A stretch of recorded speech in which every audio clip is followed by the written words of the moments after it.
your book. Oh, you've got my book ready too. All right, people. I am your favorite New Age atheist, ex-Muslim activist, Harris Sultan. And I've got Dr. Jawad Hashmi with me. Dr. Jawad is a scholar of Islam, not in a traditional sense. He's an academic. He's a PhD candidate in Islamic Studies at Harvard. He's a physician as well. And yeah, and I think we're just gonna we've been wanting to do this for a very long time, and I think last year, Doctor, you asked. Sorry, by the way, should I call you Jawad? Just call me Hashmi? just call me Jawad. Okay. Absolutely. Jawad asked me, I think last year or the year before, he invited me to come to Harvard and maybe have a debate in person. But because of COVID and so many other things happening at the same time, that couldn't happen. So why not just do it on camera? Because obviously it's a lot easier. We could just get right into it. How are you doing, Jawad? I'm doing well. How about you, Harris? You're in Australia? Yeah, I'm in Australia. It's a beautiful day, hot. I believe wherever you are, it's cold and dark. Actually, no, you don't live in Europe, so no. it won't be as bad. Yeah. So I found out when I was looking you up, you're an actor as well. Is that correct? Not anymore. I mean, in my younger days, I tried some acting, but obviously those skills weren't that good. So I thought I should apply the skills somewhere else. Which is what now? Which is this? Well, no, my business is an acting agency. I run an acting agency. I represent actors and models. I try to get them work. But that was in my 20s what I was really passionate about. But now I'm more passionate about what I'm doing. I guess it depends on, what you find interesting at any given point. This quote has resonated with me. I can't remember what the name of the book or the author. He said, we pick a career for ourselves in our 20s, like when we decide what degree we're going to do, and then we're just stuck with it for the rest of our lives. Seldom people, in their 30s or 40s go through a career change. But that's just the nature of the world we live in. And that's just the structure. I mean, our marriages fall apart, our interests change, we retire, but it just in terms of a career, whatever career that we're stuck with or we picked in our 20s, we're just stuck with it. So I think it's a great luxury. One should be really grateful that if they can change their career paths as they go along, because you're a different person in your 20s and 30s and so forth. So I mean, I don't know, if I get bored of this, I might do something else. Yeah, I'm also on my third career change now, so I can sympathize. But it is a luxury. Yeah. not that young. I'm sure you're much younger than I am, but no, I think we're the same age. I might look younger though. Oh, okay, all right. I'm joking. I have no idea. I'm just joking. I don't know. All right. So I wanted to, I read your book actually, and I thought, to give somebody a fair reading, you should read their book to understand their mindset. And I hope that we could go through it so that you can know, like, what issue I have with your approach. And even if we start from like the very beginning of your book, you talk about, so this is in the prologue on page 10. You talk about, it talks about the Enlightenment, that all of us who live in liberal Western democracies are beneficiaries of the age of enlightenment. And you talk about your fundamental values and rights: free expression, individual liberty, equal rights, and democracy are the result of courageous free thinkers who challenge the European theocracies and religious orthodoxies of their time. Then it moves on to Thomas Jefferson, who built this nation. And then you talk about enlightenment in the Muslim world, which is really what you're calling for, even on your podcast, which I found very enjoyable, by the way, The Secular Jihadists. You right front and center is talk about the Enlightenment. So that seems to be a key part of kind of the new atheist. And do you mind me calling you a new atheist? No, I'm okay with that. Okay. Because I mean, I you read Dawkins and were very influenced by Dawkins, so that's why I thought that kind of fit. And I don't mean that in an insulting way. I understand. If you don't like that, okay. But I also, have you read? I'm sure you've read Steven Pinker's book, Enlightenment Now. Yeah. So no, I haven't read that. No, not that book. I've read Better Angels of Our Nature. Yeah. I see. Okay. Well, enlightenment now, that's a big key term, and he's even been called a new atheist, and he doesn't really Yeah, discount yeah, that completely. So this enlightenment thing is very big for you in this narrative, in the new atheist narrative, that we, the West, we are the enlightened West, and we are going to export these values to the rest of the world, and these backward Muslims, they need to catch up to the Enlightenment. Is that about right? Did I miss anything there? yeah, yeah, yeah. No, that Okay. sounds right. Yeah. Okay. So I think this is where we can tell where our divergence is. Mm. So I also uh, am a pro-enlightenment figure. Now, I believe I'm a critical, I believe in critical engagement with the Enlightenment. But I also claim the Enlightenment. And if you look at the Enlightenment, I think actually you're going to have a harder time claiming the Enlightenment. So if you look at the Enlightenment figures, for example, Descartes is the one who first, is one of the first figures of the Enlightenment. I mean, he wrote proofs of God's existence, right? Francis Bacon, who started the scientific revolution, the thing that you tout as like the Muslim world really needs to catch up with science and enlightenment.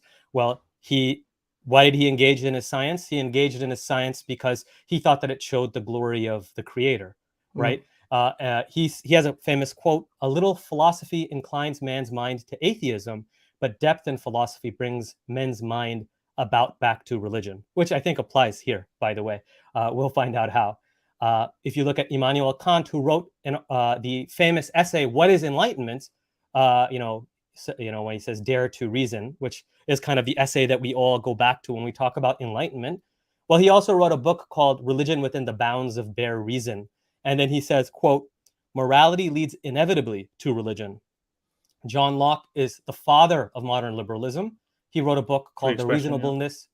He wrote the book The Reasonableness of Christianity, and he said, quote, "The taking away of God dissolves all." Newton, who is the scientist par excellence of the Enlightenment, he talked about all this beautiful system of sun, planets, comets, and he said, "This is all tells me about that there's this intelligent being out there." And he even said about atheism, he said, "Atheism is so senseless and odious to mankind that it never had many professors." Spinoza, for example, is often considered an atheist, but this is not very well informed. In fact, he was described as being God intoxicated. In the prologue, you talk about Jefferson, but Jefferson himself, Thomas Jefferson, who was definitely an Enlightenment figure, he described himself as a, quote, rational Christian. And someone, an author, a scholar describing him said, reason was central to his religious convictions. God had created every human being with the faculty of reason. So you talk about how Jefferson took a razor blade to the Bible, and this is how little he took seriously the Bible. But this is actually an inversion, because what he was doing was, it was an act of faith. He was trying to figure out what the historical Jesus actually said, and he wanted to follow that. There's actually quotes from him where he talks about how this was in order to get to the truth of what Jesus was actually calling to, which is interesting because you and I have had a back and forth about when it comes to the historical prophet Muhammad. What I am doing when I'm skeptical of the hadith is very similar to what Thomas Jefferson was doing. So you have in the very beginning of your book, all these things about enlightenment figures. You talk about the founding fathers, but all of them believed in religion, and they were not deists, by the way. This is another myth, the myth of deism. Washington, Jefferson, Franklin, John Adams, James Madison, they all believed in religion, and they believed religion was necessary in order to sustain an ordered and virtuous republic. And this is kind of my viewpoint, by the way. This is why I think when we talk about religion and how the question we had today is, should the Muslim world embrace atheism? Like you, I am worried about fundamentalism. I believe fundamentalism is an issue. Dogmatism is an issue. And there I diverge from the fundamentalists, obviously. But I don't think the only solution or the only option is atheism. Clearly, there's another option, which I posit is what can be called liberal religion. And with liberal religion, or what's also known as Islamic modernism, is Reformed traditionalism. So they kind of go hand in hand and grow off of each other. But what you do is you present fundamentalism as the only religious outlook. And your book barely didn't mention this other option as well. And then I'll just close with this. Like, again, in your introduction, you write, quote, this is your book. Like Voltaire, Rousseau, and Jefferson, countless young men and women across the world's Muslim communities are openly questioning the religion of their parents and organizing as they never could before. Unfortunately, this is three strikes, you're out for you. Voltaire, was not an atheist, not an atheist. He was not even anti-Christian. In fact, he says that you must recognize, based on looking at the universe around you, that there must be an eternal craftsman. And then he even said, from the argument of morality, that the moral man who seeks a support point in virtue must admit the existence of a being as fair as he is supreme. What did he say about atheism? Now, you're quoting Voltaire in your book about atheism, and this is what Voltaire says in an entry that he made in the Philosophical Dictionary on the entry of atheism. He says, atheism is a very pernicious monster. It is nearly always fatal to virtue. And he says, I believe atheism is as pernicious as superstition. And then he said, if God did not exist, it would be necessary to invent him. That's how important God is. Rousseau, on the other hand, said about irreligion, he says, irreligion causes attachment to life, makes souls effeminate and degraded, concentrates all the passions in the baseness of private interest, and thus quietly saps the true foundations of every society. And this, by the way, is my argument today, why Muslims should not embrace atheism. Jefferson, I already showed you what Jefferson said, but Jefferson said about atheists, they said, atheists say then that it is more simple to believe at once in the eternal pre-existence of the world. But he says, on the contrary, I hold that when we take a view of the universe, it is impossible for the human mind not to perceive and feel a conviction of design. So again, he's falling on our side of that equation. So all of these figures that you call to do not really support your case of atheism. And in fact, they support my case for what is liberal religion, and before liberal religion is actually what can be called philosophical religion, which your book doesn't deal with at all. These founding fathers were actually, there's a connection between them and their ideology and the classical Islamic philosophers. In fact, in the book by Fraser called America's Founders, he says, quote, in this regard, the theistic rationalists, and he's talking about the founding fathers, shared the Muslim position, which held that reason was the sole judge of the truth of revelation. So, and there was a book that that was translated. It was by an Islamic philosopher, Ibn Tufail, which was translated, Hey Ibn Yaqzan, which many Enlightenment figures were read and were inspired by. So there's this other option out there, which you can call it liberal religion, you can call it philosophical religion, you can call it theistic rationalism, you can call it rational religion. All of them are basically the same thing. But the point is that it's an alternative as opposed to fundamentalism. And that is where I think your book fails, because you don't talk about that. You just show this monolithic image of Islam. So I'll let you, that's kind of my basic outlook that I wanted to Right. So first of all, what you're reading, what you're quoting, you're actually quoting Ali Rizvi. This is a monologue. But you endorse of course, I endorse it. Yeah. Yeah. So I'll answer that. So first of all, I think where we actually diverge a lot earlier, because you're talking about individuals. Voltaire was very anti-Christian. I can pull up. I was just bringing up. So he was against the Catholic Church. He was anti-clerical. I can point you to some scholarly books on this. God and the Enlightenment, the Religious Enlightenment, Let There Be Enlightenment. I mean, these are books that you should really read, because they will complicate your view of the Enlightenment. That still doesn't negate my point. That still doesn't negate my point, and you need to understand my point. We can if we talk about it. Sure. What you're doing, you're discussing historical figures. So when people quote Jefferson or Voltaire or Kant or Hume, when people quote them, we quote them for a reason, and how Enlightenment began. We can at least agree that the current Western liberal Enlightenment, the period of Enlightenment that we call, it began in that period. Now, the personal beliefs actually don't matter. Jefferson himself did not. He was very critical of Trinity, of miracles, of atonement, everything. He was a Unitarian. Yeah. So but he was also critical of miracles itself as well. Correct. As people as I am. Right. So he believed that. Jawad, we'll get to that. Let me present my argument forward. Sure. My bigger point still remains. For example, Newton being a great scientist is a God believer. It doesn't matter what his personal belief mattered. We're looking at it from a consequentialist worldview, that we look at the current Western world and we go, okay, there was a point in history, what we call Renaissance or Enlightenment period. We call that around about 16th, 17th century. We say from there on, the Western civilization took a dramatic turn away from theocracies, away from the influence of church, and then look at the end result we have today. So that's how we look at it. We don't what you could argue that what we know thanks to science today, Voltaire didn't know about it. Voltaire didn't know about evolution. Newton didn't know about evolution. There's so many arguments. So there, and this remarkable. Hang on, and then this remarkable quote by Francis Bacon that, little knowledge of science will take you away from God. Full knowledge of science will take you towards God. What the hell did Francis Bacon know about science? And an elementary school student would know more about scientific facts than Francis Bacon would know. So his quote is absolutely redundant. None of that matters. So you can quote people from history, what their personal beliefs were. In fact, I'll go actually one step further. You can even quote scientists today who believe in God, but the scientific opinion, we judge them on the scientific opinion that has been established, that is agreed upon.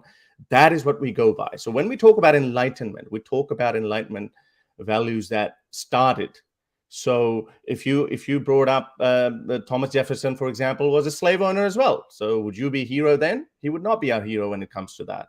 But what he set in motion resulted in a society where we managed to get rid of slavery. We managed to get rid of, we managed to establish equal rights for all individuals. So that's what matters. So what Voltaire said or whatever their personal beliefs were, they don't matter anymore. So I think this is where... But you're trying to use them. And so first of all, let's be precise. For the establishment, Renaissance is not the same thing. So Renaissance is not the same thing as Enlightenment. Yes, okay. Enlightenment is a period of history. So we're not in the Enlightenment anymore, right? We're in the postmodernist period now. Yeah, right. So you're trying to claim the Enlightenment as the atheist ideal, that atheism is what started this. Otherwise, why is your book starting out with the Enlightenment? Why is your secular jihadist talking about we need an Enlightenment in the Islamic world? You're calling to atheism.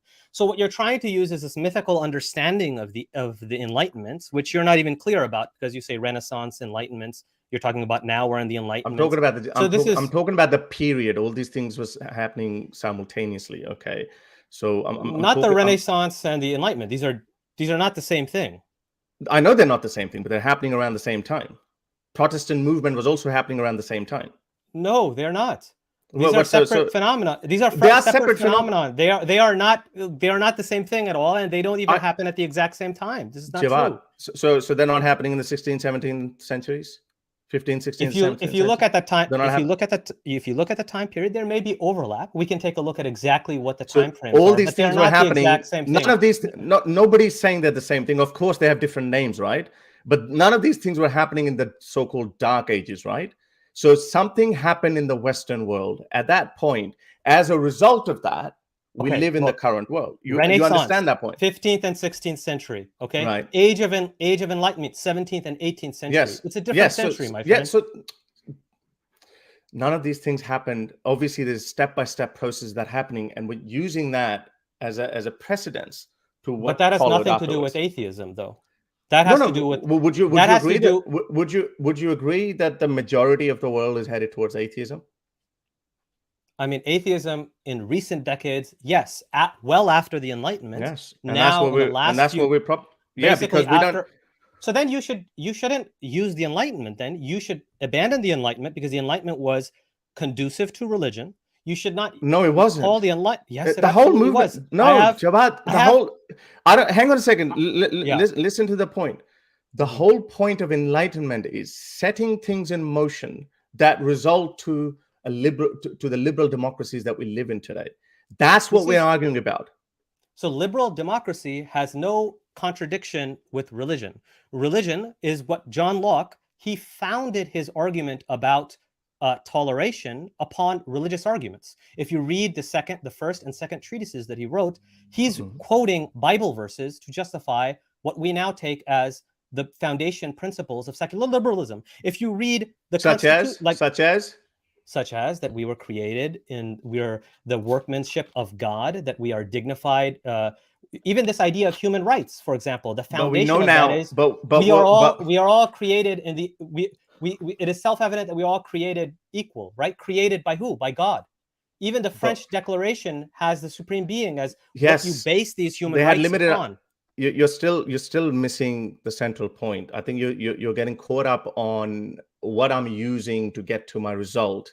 What I'm saying, that what has already happened in the world, we don't have to reinvent the wheel, right? The Enlightenment led us to these democracies where Enlightenment, individualism, which had nothing to do with atheism. Okay, so it's not about atheism. It's about you understand there. We're talking right? about liberal values. No. We're making a case for liberal. So if you're a religious person, you can call to liberal values. That's fine. And there is contradiction in that, because we know what religious societies end up. The founder of modern liberalism was religious and made his arguments. Jawad, you're not understanding the point. Jawad, you're not understanding the point. You have this mythical vision of the Enlightenment. No. And you're using that as No, you're not under. You're again, like, I mean, you're sitting to my face and you're misrepresenting my views. I've said it multiple times that Enlightenment has nothing to do with set things into motion. Sure, you could, and that leads. I'm telling you again, I am an atheist with atheists who believes in a worldview, in a system where people are free to believe in whatever they want to believe. One of the core tenets. That's what John Locke said. That's fine. Yeah, so that's fine. What's wrong with that? He made deeply religious arguments to justify the idea of religious toleration. If a religious person makes the same argument and he is a proponent of liberal democracies, I have no problem with that.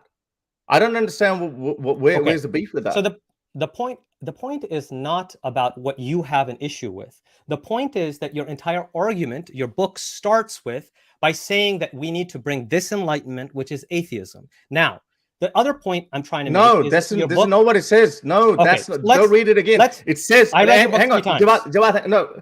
Well, thank you very much. And you still didn't understand. What I'm saying, the argument that we're making, we're making is that enlightenment, this enlightenment values, when we look into enlightenment, it leads to a liberal democracy, which you cannot arrive at by simply being living under the influence of a theocracy. That's what we're arguing. So when we look at the Muslim world these days, Muslim worlds are theocracies, or they're inspired by. Yes. So who has disagreed? Have I disagreed with you on this? No, I haven't. You're the one who's bringing it up. You're the one who's bringing it up. You're seeing it as a result from atheism. The topic of atheism or Islam. I don't know. Do you think that I support theocracy? Well, no, I don't think so. But you think my entire point. So let me get to my point then. Let's circle back then.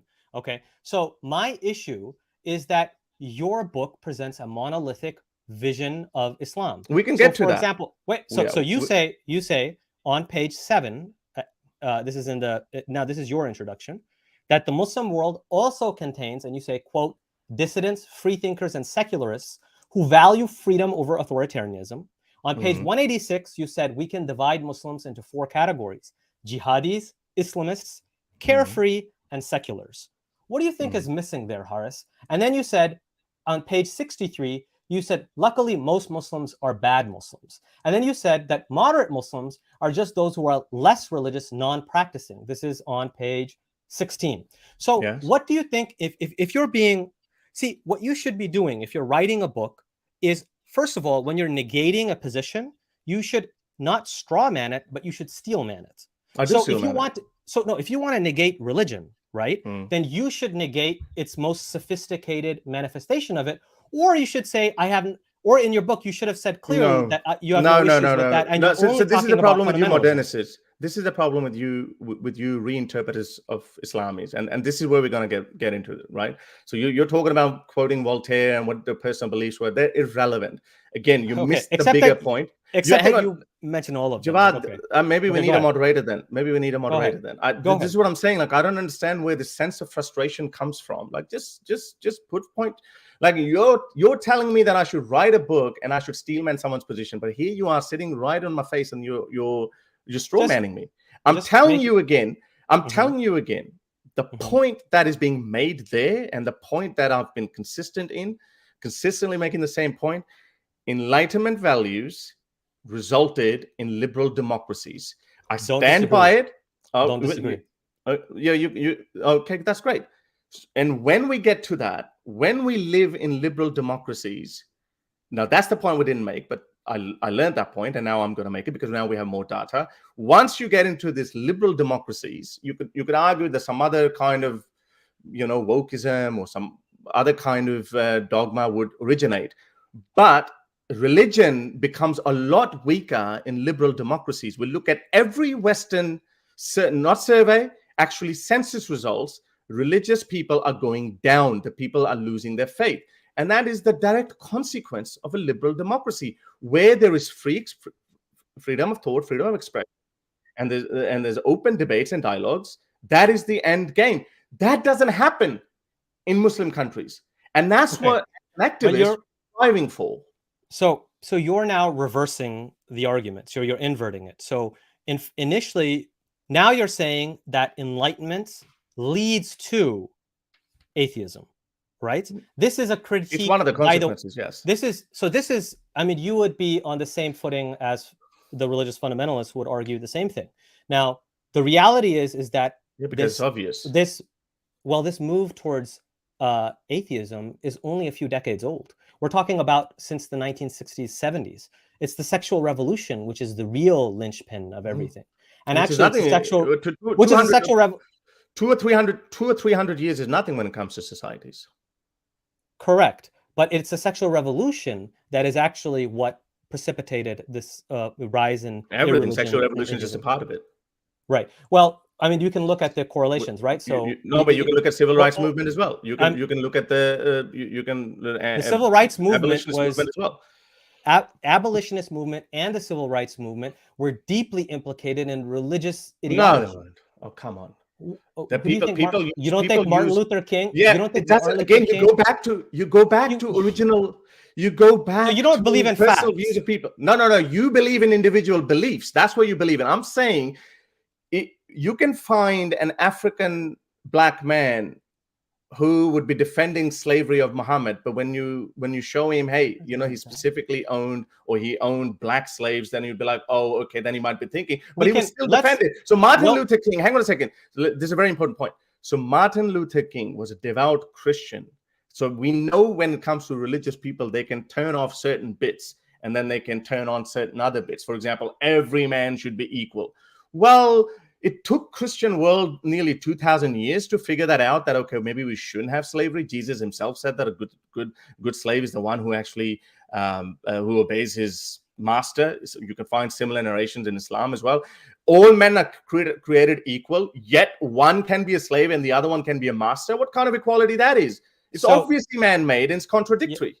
So this is a silly argument that you make. In your book, you actually write that if it wasn't for religion, we would have abolished slavery a long time ago, which is just the most naive concept in the world. Slavery was abolished because of certain economic changes that happened, namely industrialization, which allowed for abolitionism to develop as a movement. That's one aspect of it. The southern states didn't want it. That's one aspect of it. Southern states didn't want it. In the cotton field farms, they wanted. Of course, but it was religious people. It was primarily religious people who were making the argument against slavery. This is a fact. You find religious people who are advocating homosexuals as well. It doesn't mean we know that religious people can turn off certain parts and they can turn on other parts. So all you're acknowledging is the fact that religious people can, from their religion, bring out certain resources. Yeah, but I'm not interested in that. So I'm interested in the religion itself. I'm interested in the honest interpretation of religion. That's what I'm interested in. So then let's throw away your argument that you need to embrace atheism in order to have enlightenment, in order to have civil rights, in order to have human rights. Because we know from a atheism is factually, but the historical example that we've just established is the fact that enlightenment was very conducive to religion and religious thinkers. There was a Catholic enlightenment, there was a Jewish enlightenment, there was the enlightenments in general. Muslim enlightenment too. Hence we're saying Muslim enlightenment too. We need Muslim enlightenment as well. That's what I'm calling for, right? That's what Mustafa Akyal is calling for, that's right? Fine. That's what. So why good luck? If it happened in the West, right? If it happened in the West, right? What makes you think that it can't happen in the Islamic world? But that's what we're trying to do. Yes, but you're calling for atheism. I'm trying to tell you the Enlightenment had nothing to Okay, do with Javad, I think atheism. I'm shocked at this. This is such a simple point you're not understanding. I mean, You can let's talk advocate. Hang about on a Shah. second. Yeah. Let me finish this point again, because Okay. this is what I'm Okay. saying. Like, I mean, I'm shocked at this. You're also asking for liberal worldview, a liberal renaissance in the Muslim world. Yeah, right. You're for it, right? You're for liberal democracies, right? So wait, let me speak then. So I believe that certain liberal values are important and that need to be cultivated. However, I consider myself a post-liberal in the sense that I do think that liberalism can go off the rails or to an extreme. We can And go into we'll the talk nitty-gritty. and we'll talk about that when we talk about the sexual revolution. Yeah, Because I think that is going to be a crux of the issue here. yeah, exactly. Because a liberal Muslim in 100 years' time, if such a thing would exist by then, they would be like, okay, that's okay. Sexual revolution is fine. Because and this is the argument that we're making. So you're going for liberal democracies. I'm going for liberal democracies as well. I happen to be an atheist. Okay, you happen to be a Muslim. Like, what kind of a liberal worldview is this that you're saying that, you know what, you can only arrive at liberal worldview or liberal form of government through a religious angle, but not as an atheist? I just don't understand. When did I say that? I No, never said that. No, You you're are the saying one that who's atheism. I'm simply saying that there is another option for Muslims, which is not atheism. So, but you need to acknowledge that when you're writing a book I do about acknowledge this that. topic. No, I don't. Where? I don't. What No, page? no. No. Again, this book is also a bigger part of that book is basically debunking the concept of God, okay, and the problems in Islam. Okay, so you let's can talk write about, a book. You can write a book where you reinterpret the Quranic verses and you can debunk these arguments. And you say Islam is all, you know, rainbows and butterflies. You can do that as well. That's fine. But the main argument is enlightenment movement. It led to liberal democracies, and in liberal democracies, all kinds of ideas can flourish. And atheism now, obviously, that point wasn't made, but premise was laid. But the conclusion can be made now that in those liberal democracies, we see atheism just sprouting like, you know, a flower in spring. Yes, this happened after the sexual revolution in the 1970s, and which was caused by enlightenment, which caused by individualism. Had nothing to do with enlightenment movement.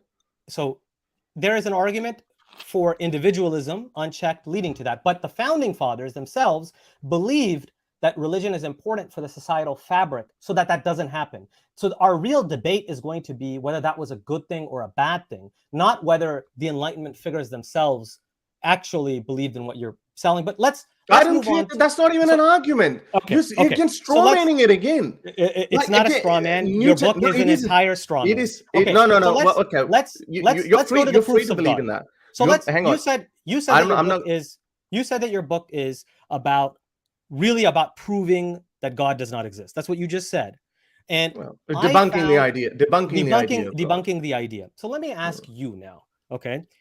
Since you are writing a book on this topic, right? I'm assuming that you did some basic research, right? Like if I would write a book, right, I'd want to be an expert. At least I'd want to know what I'm talking about before I go publish a book. So can I ask you, in your extensive research, what was, in your opinion, the strongest argument for the existence of God? Not the one that obviously you don't agree with it, but you and I can both agree that there might be a strongest argument on the other side. Is there a strongest argument that you found when it comes to the existence of God? No, when I turn my reasonable mind on, I actually don't find any argument strong. So none of that. So which one is the least bad? Which one is the least bad then? To me, I'm sorry, I put them all equally bad, because any argument that can be easily debunked, they're all bad. I can't say intelligent design or the teleological intelligent design or cosmological argument. They're all bad because they've all been debunked by people on both sides of the spectrum. So what do you think about Ibn Sina's contingency argument? It's a bad argument, because to get out of that, you insert a necessary being in that. I mean, but that's what it's proving, though, right? That's the argument itself. No, it's a bad argument, because if you make a full stop because you want to get rid of the infinite regress, then we can also one step before. We can say the universe, or the matter required to create the universe, or to form a universe, was always there. It was always there, because you're applying. You're talking about the Kalam cosmological argument. You're not I'm talking talking about the contingency argument, everything being contingent on that. All of them end with the necessary being, right? It's a necessary being, but without any explanation for a necessary being itself. So the entire argument is the argument for the necessary being. Yeah, exactly. But you can't make that argument. Scientifically, that argument is invalidated. You understand that? Oh my God. So in your book, you actually say this. You say, this is on page 29. You say, quote, "One of the physicists I respect and admire the most, Dr. I don't know how to pronounce his name, Michio Kaku, you can correct me if I'm wrong, Kaku, he said that the question of whether God exists or not is not a scientific question. I could not disagree with anything more than this." The funny thing is, I actually looked him up then and see what he said about God. And he changed his opinion. He changed his opinion afterwards. But it's not that. It's the fact is that he said the most commonsensical thing, which you fail to grasp, which is science. This is what he writes, quote, "Science is based on what is testable, reproducible, and falsifiable. That's called science. However, there are certain things that are not testable, not reproducible, and not falsifiable. And that would include the existence of God. Do you see how the existence or non-existence of God would fall outside the kennel of science? Surely you understand that, right? Because science is about what you can observe in the environment around you. We can apply inductive reasoning as well, because science is all about empirical evidence. That's philosophy, sir. That's not science. Okay, so when you make a claim, and I get that science, the opinion that science make is on something that is reproducible, testable, demonstratable, unfalsifiable, etc. But for science, we also go one step back and we say anything that we form an opinion on, objectively speaking, it has to be provable by science. So people like us who say that God most likely doesn't exist. People like us are, if you go in the subtitle of it, is agnostic atheists, because you can't 100% disprove the existence of God, but it seems highly improbable. That's one scientist. You can find Lawrence Krauss. You can find so many other scientists and physicists as well who are confirmed atheists, and they say, well, there's almost no chance of God's existence. So you can, when you talk about philosophy, then you say, okay, with this proposition, we cannot give any respect to it, because if we start giving respect to something that you can just pull something out of your hat, then we open ourselves into believing in all sorts of possibilities of postulations. And God, why stop at just one God? So do you believe in the principle? Do you believe in the principle of sufficient reason? Yes. Can you prove it scientifically? Can you prove it scientifically? You inductively you could look into certain things, and you could draw inductively, that wouldn't be conclusive. No, but by definition, it won't be conclusive. So you could make an idea, but then but you need to have a lot of other corroborating evidence that you could actually use that, and then you can go, okay, I could imagine that. For example, when people talk about simulation theory, people talk about solipsism, they all bring more than one source, what they call evidence. They all bring these different little hypotheses, and then on top of that, they make a general statement, and then they say, so why solipsism could be real and why simulation theory could be real. But because in the scientific community, if it's not demonstratable, if it's not falsifiable, it's not interested. What I say, the bigger argument that we make is that we should only believe in something as a fact that is demonstratably that has been proven by science. This doesn't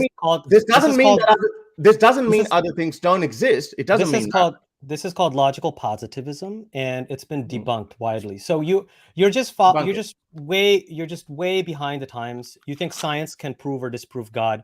You should actually listen to the physicists that you or yourself are quoting. But here's where I feel like your argument is just on a level of childishness. So, for example, you say on page 20 of your book. Now, hang on a second. No.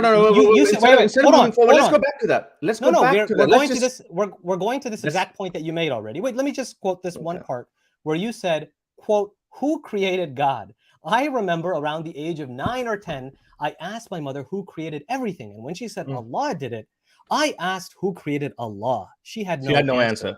Did you know that your logic that you used when you were 8 or 9 is the same logic that you're still applying? You haven't read any philosophy of religion. You haven't read any philosophy of science. Give me an answer. Give me an answer to it.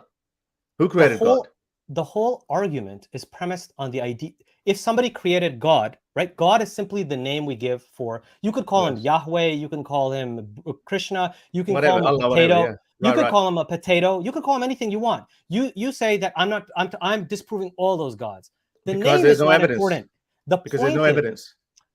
There's a logical argument that if everything is dependent on something other than themselves, you're going back to that again. You're going back to the contingency argument, and you're inserting necessary being. You're inserting. It's not inserting. It's a conclusion that we know that things exist, right? Oh my God. Things exist. You say that I haven't read anything, and you're bringing up 14th century Anselm's argument to me, and you're saying, "Well, you're bringing something new." This is what's causing the atheist revolution. You know that, right? Because this is such a stupid idea. Hang on a second. This is such a stupid idea. This is such a stupid idea. You're saying that, hang on a second, because we'll go into this infinite regress. Therefore, let me put brakes on it. Let me put, as though this is a mathematical constant, let me insert a necessary being who's always been there, who wasn't created, and therefore he created everything. You know how childish that is? Okay, so it's not Anselm's argument, by the way. This is the contingency argument of Ibn Sina. Okay, Anselm's used the same argument too. No, but and it's not based on an infinite regress. This argument, okay, you are confusing the Kalam cosmological argument with the contingency arguments. Okay, you know, so how many arguments are in cosmological argument? Do you know Anselm's 4 cosmological arguments? Can you name them? I'm not here for a pop quiz, okay? Oh, right. So you're going to tell me that I don't know something, and you don't even know what are the four arguments of Anselm? I'm not a philosopher of religion. Oh, right. Now you know, but then you're going to give me a lecture on philosophy. Yes, because you wrote a book. You don't even know Anselm's 4 cosmological arguments. You know, cosmological argument is made up of 4 points. You know that? I know. I don't think you know this. Okay. Okay, what are you? I thought you wanted to have a conversation here. Yeah, because you're now because I see that. No, okay. Because you're saying that to me. I came here on good faith. Okay, I came here on good faith.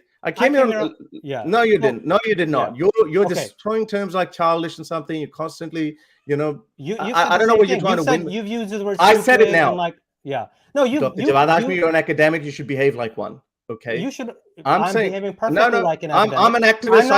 I can be very mean and nasty. I can be very mean and nasty. That's absolutely true. I can be. Let's just okay. Have a go. Okay. So Harris, if you want to have a dialogue on philosophy of religion, then I suggest that you talk to my colleague, Dr. Khalil Andani, who is an expert in the philosophy of religion. I am not a philosopher of religion. However, even with my basic knowledge, because I'm an academic, I could tell that your book suffered from, it was like an 8 or 9-year-old writing a book on these issues. You yourself say that this is an argument you're the one who believes in a necessary being without any evidence, and you're going to call my book. Okay, look, if you find that without any evidence, look, it doesn't hurt my it doesn't hurt my feeling. My book might be the worst book that was ever written. Okay, you feel good. Maybe a 4-year-old would have written a better book, right? That's okay. I've debated Robert Spencer, and I read his book, and I thought his book was poorly written. But yours is worse. Okay, I get it. I get it. Okay. No. Wait a second. Let's just keep it going. Okay. Sure. So your initial argument. Let's just recap for a moment. Let's just recap for a moment. So my first argument is that you had the myth of the secular atheistic enlightenment. So that argument is you didn't even understand it. You didn't even understand it. Fine. We can disagree. You read a forward. We'll let the audience understand it. We'll let the audience. Yeah, we'll let the audience. Yeah, but I'm not gonna let you rehash it. Then I'm gonna have to respond to it. You said let's rehash. So I was just saying you can disagree with it. Okay. Then we talked about the proof of God we don't want to make this. I'm not a philosopher of religion. I don't want this whole. But you podcast to be believe about, God exists. You're not a philosopher, but you believe God exists, and you want to Yes, use because a contingency argument on necessary being. You should read. You know, there's a YouTube channel called Crash Course in Philosophy. There's by a PhD philosopher. He does that. He make 10-minute videos. Maybe you can understand that too. He actually lists the theistic philosophers who have debunked cosmological argument, all 4 points of it. And I think you're going with the Kalam cosmological and Ibn Sina. Yes, they worked on that, but they're the same argument. It's just different packaging. No, it's not. Yes, contingency argument. What is the contingency? This is your. You don't even know the 4 cosmological arguments. There are 4. So I know what the cosmological movement degrees. Let me. You're just reading out loud you're reading it from the screen as well. The reason why I didn't want to say it. I have no screen, okay. Bro. Okay. Look, this is my screen. Right. I've got nothing there. You know, like I did not write anything down because I know what the arguments that you modernists make are so stupid. What's the word you're even using right now? Modernist. Oh, okay. There's nothing. Yeah, you are a modernist, right? It's a fringe view that you present. It's not. Let's just get into Islam. Yours is a fringe view as well, right? No, it's not. Majority of people are atheists now. Majority of people are becoming atheists. Majority of scientists are atheists. Majority of scientists are atheists. Okay. Do you want me to quote the Pew survey? So there are. Do you want me to bring up Pew survey? There is a debate on whether how many of them are atheist or not. The actual ones who call themselves atheists is not as high as you think it is. It's still more than God believers. So they are spiritual beings. They're spiritual beings. According to Pew, according to the poll, just over half of scientists, 51%, believe in some form of deity or higher power. Specifically, 33% of scientists say they believe in God, while 18% believe in a universal spirit or higher power. So, I think you need to retract what you just said now. Give me a second. Let me give you as well. And by the way, in our worldview, in my worldview, people who are spiritual, people who believe in some sort of a deistic God, etc., for all intents and purposes, they are atheists. For all intents and purposes. So let's talk about that. Come on, I mean, come on. Wait, this is no way to have a conversation. So let's talk about this point that you just said about deism. I'm having a conversation. Okay, right. You just may not like it, the fact that I'm coming with facts, but I'm coming with nonsense. You're coming with nonsense. So you say in your book, this is what you say about deistic God. You said, quote, on page 6, I must admit it is impossible to disprove a super being who created the entire universe, a deistic God. But I feel strongly that this super being has not yet been described in any known religion. This is on page 6. Then on page 7, you say that you will also highlight the improbability of the deistic God. But I read your entire book 2 to 3 times, and I still did not see any place where you actually tried to do that. And then you said, quote, on page 7, simply put, the deistic God created the universe and then left it. I must admit it is much harder to disprove a deistic God than the popular gods who supposedly interfere every day and listen to our prayers, but the gods we're concerned with are the ones people are fighting wars over. These gods are definitely theistic and not deistic gods. Now, have you heard of the term classical theism? And do you know how that differs from theistic personalism? I'm not trying to pimp you or anything like that. I'm just asking you are, because you didn't answer. You didn't answer that. So let me show something else to you as well. So wait, I'm asking you a question. Well, no, because I'm not going to let you run away from the previous point that you made. I can't see the screen. It's too blurry. Everyone can see it. Why can't you see it? I cannot see it, my friend. Can you just tell me? Are you kidding? Okay, I'll just read it. I zoomed in. Now I can see it. Okay, so religious belief among general public and science. So, this is the same percentage I showed you. I just but now look at the dishonesty how you read it and how I'm going to read it, because this is why I had to. Yeah, so 33% of scientists believe in a God, right? So these are the God, ones, capital G God. Yeah, so you could put them in the traditional sense of religions, right? You could put that. When you go into this 18%, okay, what's this 33 plus 18? What is that? That's literally the percentage I just read out. Yeah, that's 51%, right? So now now these ones, to me, for all intents and purposes, I count them, if they are deists, I don't care. This is what Jawad, why are you so scared? Like, let me finish my freaking sentence. Do you think I'm scared of you, honestly? Yes, you are. Of course you are. Because Okay, I can see the pent-up frustration. I came in on good faith. You're not letting me finish my freaking sentence. There's nothing's going to happen. People who are on your side, they will remain on your side. Okay, let me finish my Let me finish my point. Please be respectful, though. I mean, you're now being disrespectful. Like, I will become disrespectful. Let me finish my point. How about this? Let's reset. I'll let you finish. Let's reset. If I said anything harshly to you, I apologize. Okay. Let's talk. Let's lower the volume. If it's from my side, I apologize. Let's talk man to man like decent people. Okay? Because we can do better. We can do better than. This is what I told you. This is exactly what I wanted. I wanted to listen to you more. I'm saying let's lower. Okay. I'm speaking normally now. I'm speaking normally now. Well, okay, all right. Okay. Let's get a smile and let's keep going. Okay. So you need to. You said that you need to steel man other person's position, yeah. And you quoted my book where I did say that it's much more difficult for deistic people who believe in a deistic God. I also say that as a God of irrelevance. It doesn't matter to me. My problem is with religions, more specifically Islam. So if we put these AAAC scientists, who 33% of them believe in God, right? Now, 18% could be deistic, spiritual, Hindus. I don't know. I don't care. They're not a threat to me. I don't give two F's about it. But also, above all, the bigger point in this is these are all personal beliefs. This one can lead you to atheism simply because there's a scientific method in place. I don't believe in something that is not supported by evidence. Okay, maybe we might find evidence in 100 years' time about God. Let's just say that we might find it. Then these people will be proven wrong at that point. But 41% people do not believe in God. And you know why I would put 7 in that as well? Because religious people would profess that they do believe in God, whether they're scientists or not. Maybe in this day and age. Now refused is so going in your camp. So we have 49%, and these are irrelevant people, 33%. So majority of scientists do not believe in God. I leave that spiritual power. And when I say by God, I mean religious God. The God of irrelevance does not matter to me. Go ahead. Okay. Now, is there anything else you wanted to say on this point? Because then I do want a few minutes to expound on this issue of deism, if that's fair with you. No. Okay? I might see what you have to say, because I need to know whether you understood my point or not. No, I understand your point. Your point is let's just see the counterpoint. Your point, but I do want to get out everything that I'm saying on this, and then I'll let you respond. Okay.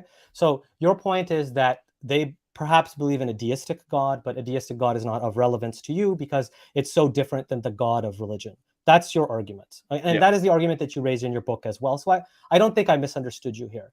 Okay. But what I am trying to raise to you now is the point that in the Islamic tradition, as well as in Judaism, as well as in Christianity, there has always been a division between people who can be labeled classical theists and who follow theistic personalism. And this is an important distinction to make because classical theism is not deism. It has the word theism literally baked into it.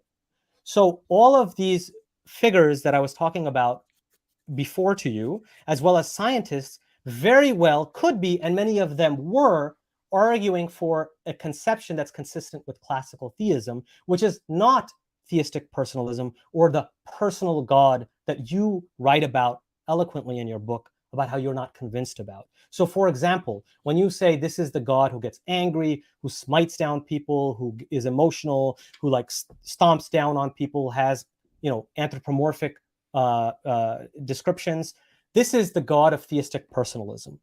And this, yes, is one conception within these traditions. But there was a competing conception, which, for example, was held by the Islamic philosophers of past, as well as closely by the Mu'tazila or the Islamic rationalists. So they believed in what's called divine simplicity, which is very much consistent with what you are falsely calling deism. Because deism is the belief, as you said in your own book, that God created the universe and then walked away or was no longer retreated. But what classical theism is saying is that God, or the necessary being, is the ground of all reality. It is the ultimate reality upon which everything else is based, and it's a continuous act of creation. Look, I'm talking right now, so if you don't share the screen, that would be kind of nice. Okay. No, sorry, it wasn't interrupting you. Sorry. So no, it's okay. I apologize if that was. Thank you for that, though. So what I'm trying to tell you is that many scientists, okay, including the one Dr. Kaku that I looked into, he believes that there is this kind of non-personal, or what we actually call supra-personal God of classical theism, because if there is order in the universe, then there must be someone who creates that order of the universe. Okay, so this is the God of Spinoza. This is the God perhaps that Einstein believed in, but there's a debate. Whether you say that they're just talking about the order of the universe or the giver of that order, that's really the debate. But what I'm trying to tell you is that throughout the Islamic tradition, there have been people who believe in classical theism. And that is a view that you don't address in your book at all and may not be familiar with. And so what I'm trying to tell you is that you can't just hand wave it away and say that's deism, when in fact, many of the figures that you talk about in your book and call them deists, such as the founding figures, were not deists based on I think we got your point.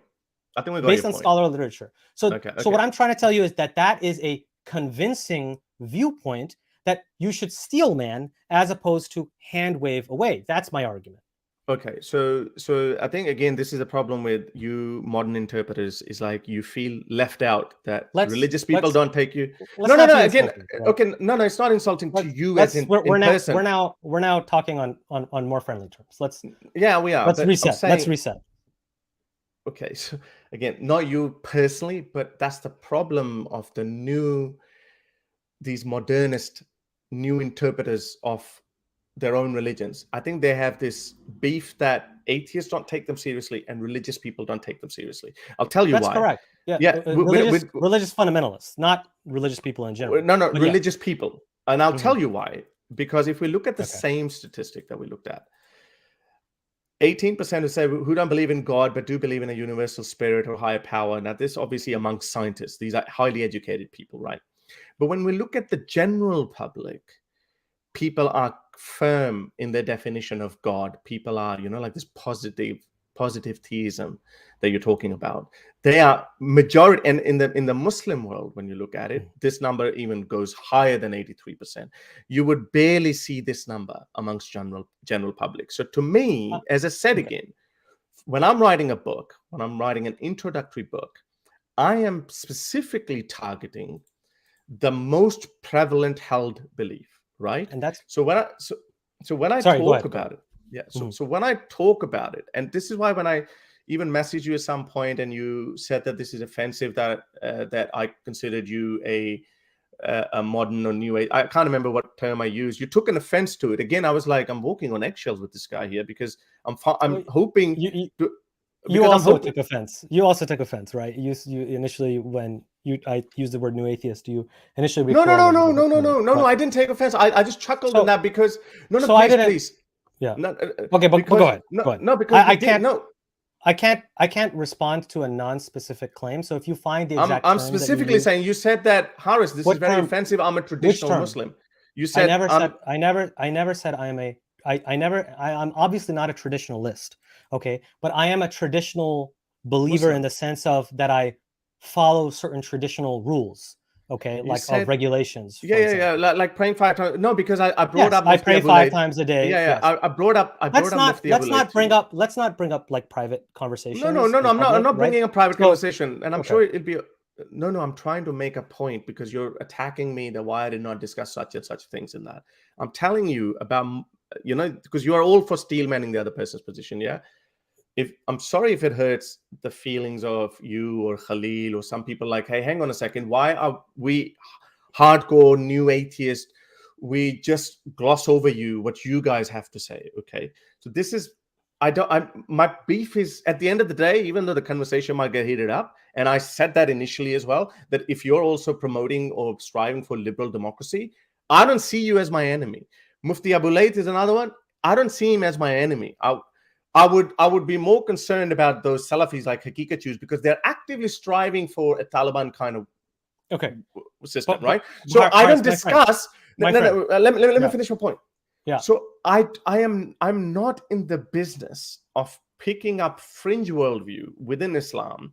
That wife beating doesn't mean this, and it means this and that. Harris, I'm not interested in that. But can I haven't finished my point. Okay. I haven't, Jawad, I heard your point, please, because I want people to understand. I want people who are listening to you, because obviously a lot of Muslims would be who are here listening to this, they obviously agree with your worldview and how you see Islam, and I call that reinterpretation. I'm not an Islamic scholar. I never claim to be. What I do, I go with the traditionalist worldview. I look at the classical exegesis or interpretations. Classical, yes. Okay. Yes. I look at them classical ones, Ibn Kathir or Al-Jalalain or whatever. Yeah. So that's why I address them. I'm not interested in addressing your rosy picture of Islam. So my rosy picture of Islam, my friend, classical theism stretches back 1,000+ years. Okay, Fringe. Ibn Rushd, Ibn Sina. What happened to Ibn Rushd? Farabi. What happened to Ibn Rushd? All of these figures throughout Islamic history. What happened to Ibn Rushd? So what happened to Ibn Sina? Ibn Sina was given high honors, and yes, there was always a battle in Islam. There was always a battle. What was a majority? What was a majorly held view? Okay, so then if your criticism of, so let me clarify, if you could give me just a few minutes to clarify this aspect for you, okay? So the view of the classical Islamic philosophers was that we have a view of the intellectual elites, and we know that religion uses symbols, metaphors, allegories in order to convey higher philosophical truths. This was their viewpoint, okay? And they said that we do not share this viewpoint with the masses because the masses are uneducated and they need to follow the literal interpretation, because if we go and tell them the deeper truths, they will lose both philosophy as well as religion, okay? Or as we say now, science and religion, although that category didn't exist. So there was always this division between the elite and the avam and the masses throughout Islamic history.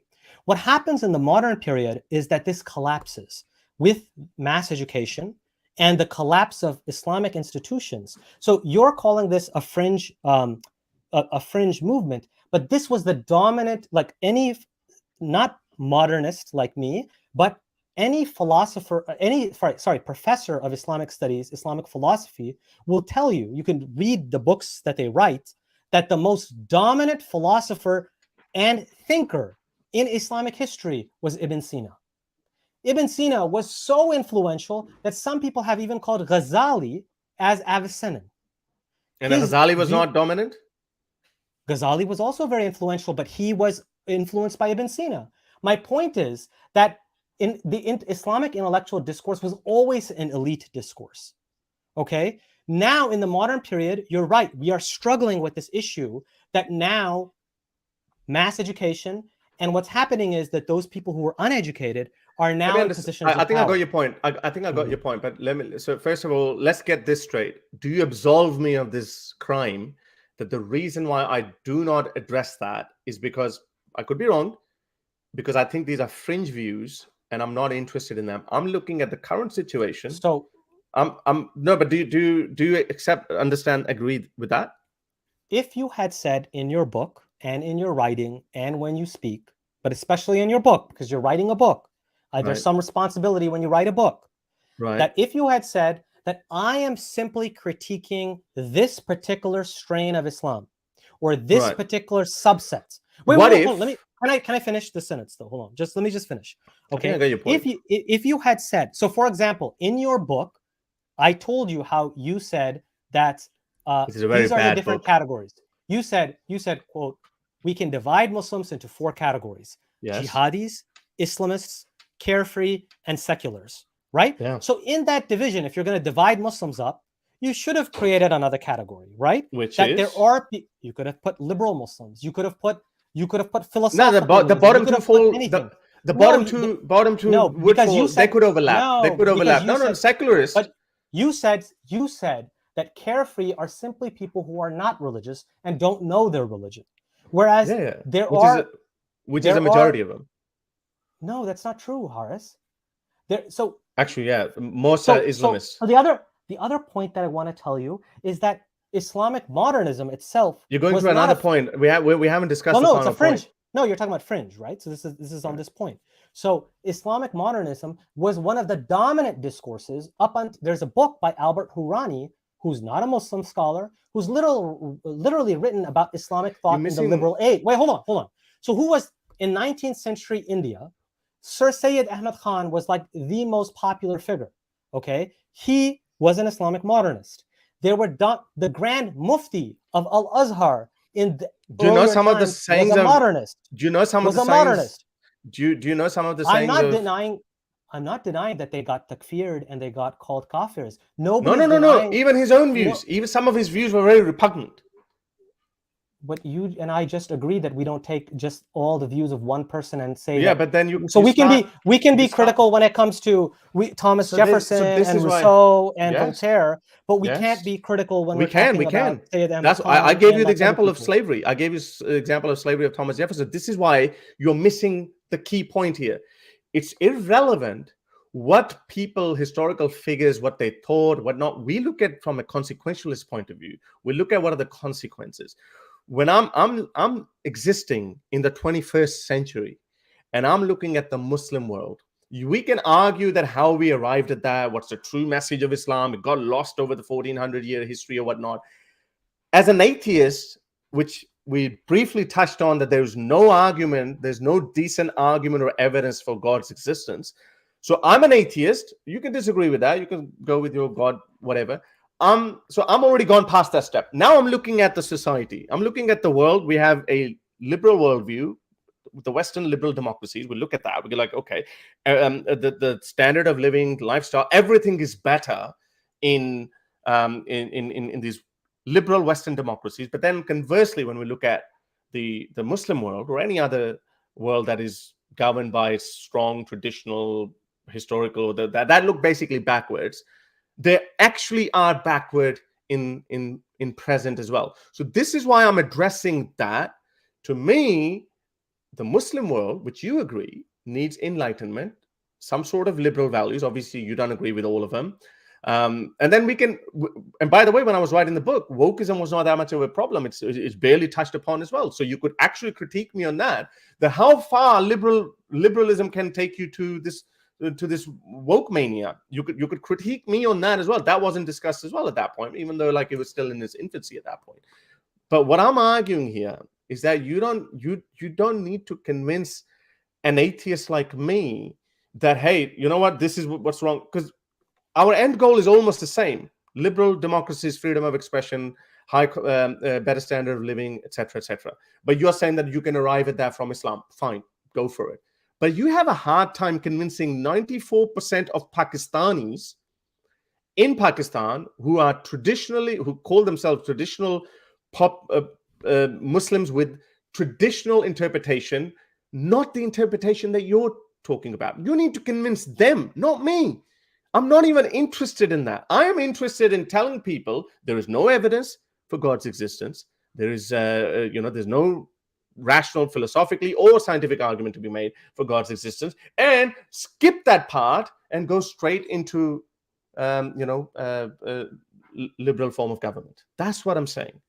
Okay, so you've recapped. So I can recap as well that number one, the very thing that you're calling for does not require atheism, but in fact was a religious infused phenomenon, which is the Enlightenment. Number two is that there are strong reasons to believe in an originator, sustainer of the universe. This is why your own scientist that you quoted believes that there must be someone who creates that order in the universe, and many scientists and philosophers believe There's that. so many others I quoted as well who don't believe in God. Absolutely, I'm not denying that, Harris. But you're saying that the view is irrational and superstitious and stupid. I'm not. I think it's completely rational to be an atheist. I'm not saying otherwise. So you're the one who's saying that I'm irrational and stupid, right? I'm not saying. No, I'm not saying that. Okay, my friend. Even in the book, I've quoted that there's so many brilliant people, and yes, the whole point of bringing. But you say that on this issue they don't have rational reasons for believing what they're believing. Yes. That they're still being. So you raise, for example, Ben Shapiro, and you say that he's this brilliant guy, despite the fact that he's this right-wing nut, but you say that he's a brilliant guy. Well, I didn't understand him much at that point. Obviously, this is a 5-year-old book. You got to okay. So from Enlightenment, let's talk about science, because that's a big part of your book. Okay, you'd say that religion stops critical thinking, reason, and science, right? So this is why you say, quote, "This is why progressive thinkers despise religion. It actually stops progressive thinking. If you did not have a book that said Adam and Eve were the first humans, you would not be lagging in the invention of modern vaccines that could not have been invented without the understanding of evolution." This is on page 9. Yeah. Of course, the first successful vaccine was pioneered by Edward Jenner, who said that he was motivated by God and his belief in God for that. There was a precedent for vaccines in the Ottoman Empire. The COVID vaccine recently You was understand invented there's by two Turkish irrationality in that. Muslims. Yeah, but you Yeah. understand But there's wait. irrationality in that. Yeah. Okay, but hold on, my friend. Let me just say You this. cannot So then you cannot say- believe in you Adam say- and Eve and believe in you said- evolution simultaneously. You cannot. I believe in evolution, and I No. also I'm saying you. Oh, and you also believe in Adam and Eve? I believe it's an allegory. I've already said this very Oh, yeah. publicly. So that's fine. So Javad, I'm with you. Hold on, my friend, I'm about to agree with you. My friend, hold on, but let me just finish the point, and then you can, because I need to present the argument, right?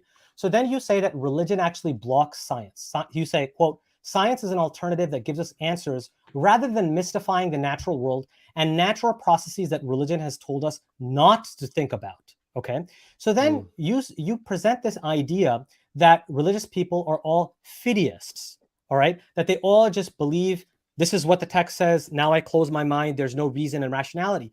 But this is not a fair picture of the Christian tradition or the Islamic tradition.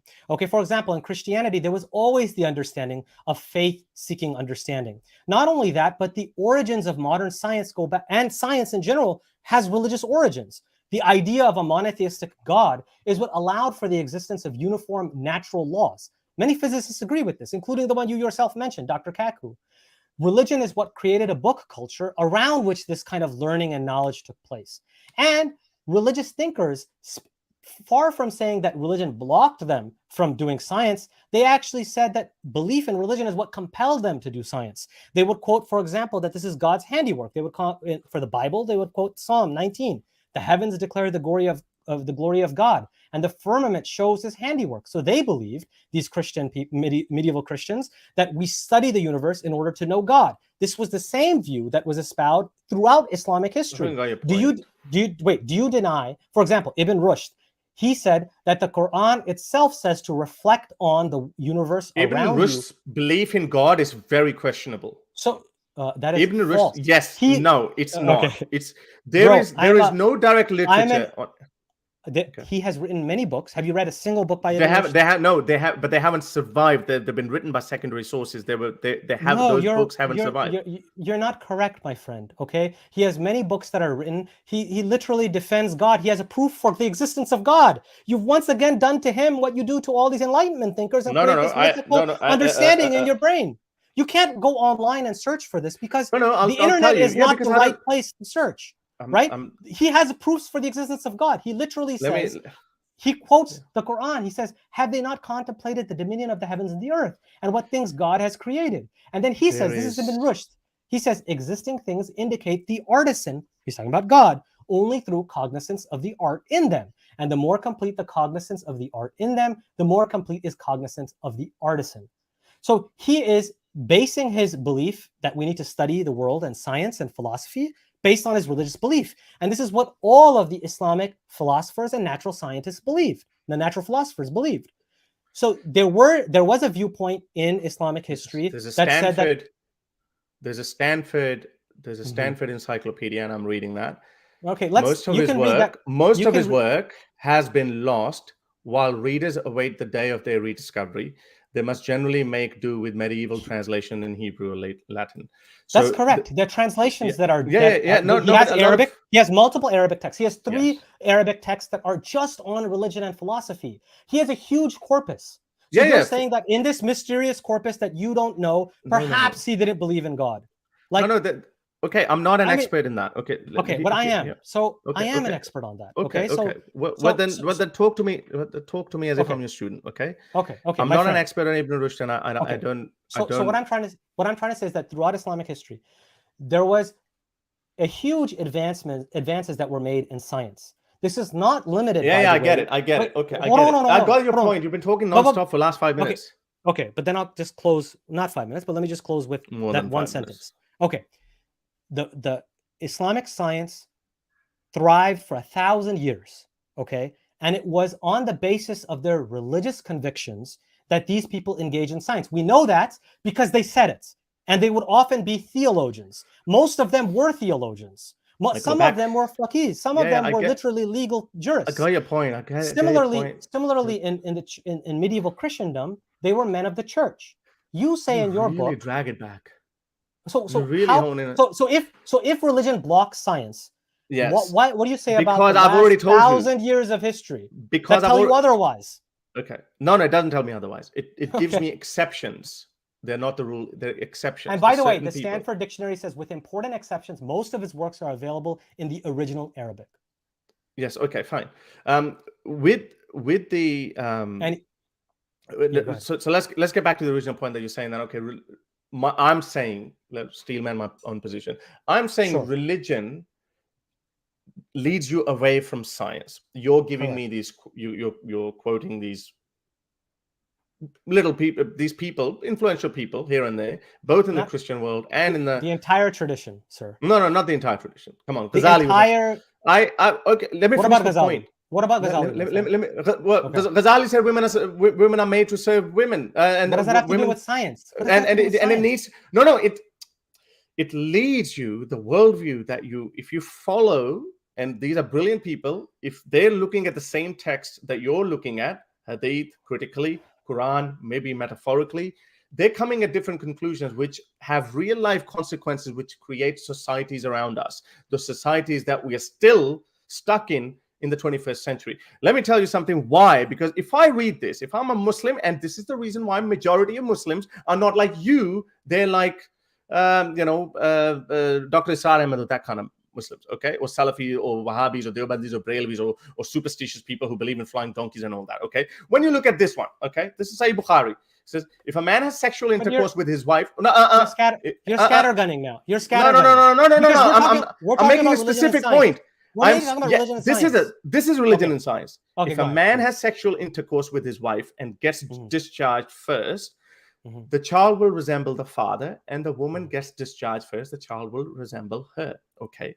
This is and this is just one example. Okay, let's look at another one. Okay, he said, okay, where is it? Give me a sec. Let me give you another one. Dates and poison, right? And one Muslim scholar even drank rat poison, apparently, which I don't believe it. I heard Allah's messenger say, whoever takes 7 dates in the morning will not be affected by magic or poison on that day. And I can go on and on about these scientific claims that these people make, and they have real life consequences. Now you tell me, okay, Abdul Salam was an Ahmadi Muslim. Hang on, my friend. I listened to you for 10 minutes. Please let me make my point. I know that this is your weak point, because once I start opening your literal text, this becomes really embarrassing, because you guys complicate things. It is. Also, this is not embarrassing. I'm sure it's embarrassing. This is a reason why you want to run away from it. This is embarrassing if I believe you believed in it. Yeah, exactly. But you're not. But majority of Muslims do believe in that, and I'm addressing. My book is addressing that. My activism is addressing those people. You can say. But you can continue. Just continue your point, and so that I can respond, please. Okay. We are having. Agreed, we're having a good discussion, correct? These are difficult topics. We're having a good discussion, my friend. Okay, I saw you have debates with your friend, is it Armin? Yeah. You guys get into it too. So we get into it. Okay. Okay. So we can have a virtual. I wish I had known a little bit about you. I mean, I barely watched any of your videos or read anything from you, but I'm just going with this. I'm just basically going blind and just going by what I already know. And this is why I did not want it to be a debate with the moderator, so I actually can see your point. Because one thing that actually fascinates me about you don't like that term, but no, I don't mind the term, my friend. Okay. I follow philosophical religion, which goes back from the very beginning of Islam. It keeps changing. Because these are academic terms. These are academic terms. 22nd century modernists would be different from you. So let's just go back. Just like you believe in progress, right? Yeah, I do. But my worldview doesn't. My worldview is not against that. Your worldview should be, because my view. God sent. Okay, we're getting distracted. We're getting distracted. I'm going to forget my original point. Okay, you were talking about the texts, how they're embarrassing and they are bad scientifically, etc. So you made that point. Can I respond to that? No. I haven't even made that point. No, I haven't even made that point. I'm saying because you keep going back to addressing my book. First of all, it's 5 years old. Since then, I've actually found a lot more flaws in Islam. And maybe I need to do another book on that and then be more specific in all the embarrassing bits. When I say in that book the part that you quoted, you're right. I say that a lot of interesting, intelligent people also believe in God. So I'm not saying holistically they're stupid, but on that particular idea, they are wrong and dare I say, irrational as well. So you say, oh, hang on a second, Harris. If that was the case, how can, these theists come up with vaccines, for example? So I say, we just said earlier. Not the argument. That's not the argument I made. That's not the argument I made. Sorry. I made the argument that I made was you are saying that religion blocks people from science. And what I'm telling you is you have the whole of history. Yeah, this is what I said. Tell you otherwise. Yeah, no. So for example, okay. So Harris, let me answer 2 points now. Okay. Number one is you yourself said in your book that you said this strange thing in your book where you said that the church kept scientists captive. I have the quote if you want. And I spoke about Galileo and Michael Servetus, and so there's a book called Galileo Goes to Jail: The Myth of the Conflict Between Religion. Yeah, I know, but so you're counting on disagreement. You're counting on disagreement. There's a lot of scholars who agree that he was shown a backbreaker, whatever that torturous method is. He was shown this. My friend, there is no credible historian of science who now believes in the conflict. I'm not going to take your word for it. Let's just go. Okay, Michael Servetus was burnt at stake. Giordano Bruno was burnt at stake. Was he not burnt at stake? This is literally in the book. You should read it. Giordano Bruno not burnt at stake? It's in the book. Just read the book. Okay? Is he burnt at stake? I'm asking you a question. You're a historian, right? You're an academic. I'm not a historian of that period, so I don't want to misspeak. Giordano Bruno. Look, I'm very careful in what I say. So when I say something, I want to be precise. Okay? So therefore, when it's talking about this topic, I ask you to go look at History for Atheists. Giordano Bruno, Michael Servetus. There's a guy who specializes in this. Yeah, but there's another guy who specializes who disagrees. But there's a difference between real historians and people who are pop writers. So, okay, but Harris. My point. Can I respond to? Let's go back. No, I haven't even addressed the point. But you said about the hadiths and that stuff. So can I respond? No. Yeah, you can come to that. That there was a reason why I showed the hadith. So I haven't formulated my whole argument. So you're saying that okay, and you're saying that okay. How about all these Christian theists, and I don't think you have any Muslim example, but maybe you might find some. A Muslim example of what? Sorry. Who have contributed towards scientific discoveries. Yes, Ibn Sina. Yeah, no. In history? I'm joking. You're joking, right? I'm joking, of course. Like you know that they are the ones who advanced science. The golden age. The golden age. Yes. Okay. No. The golden age is a myth. The golden age is constraining it to 200, 300 years. For example, Neil deGrasse Tyson falls into yes, Ghazali argument. I know. I don't buy that argument. In reality, okay, go ahead. Yeah, I mean, you're speaking like you didn't even let me speak to the point. You showed those hadiths. You shared screen. I haven't even told you why I showed that. Okay, I haven't even told you why I showed that. So please, I'm addressing your primary.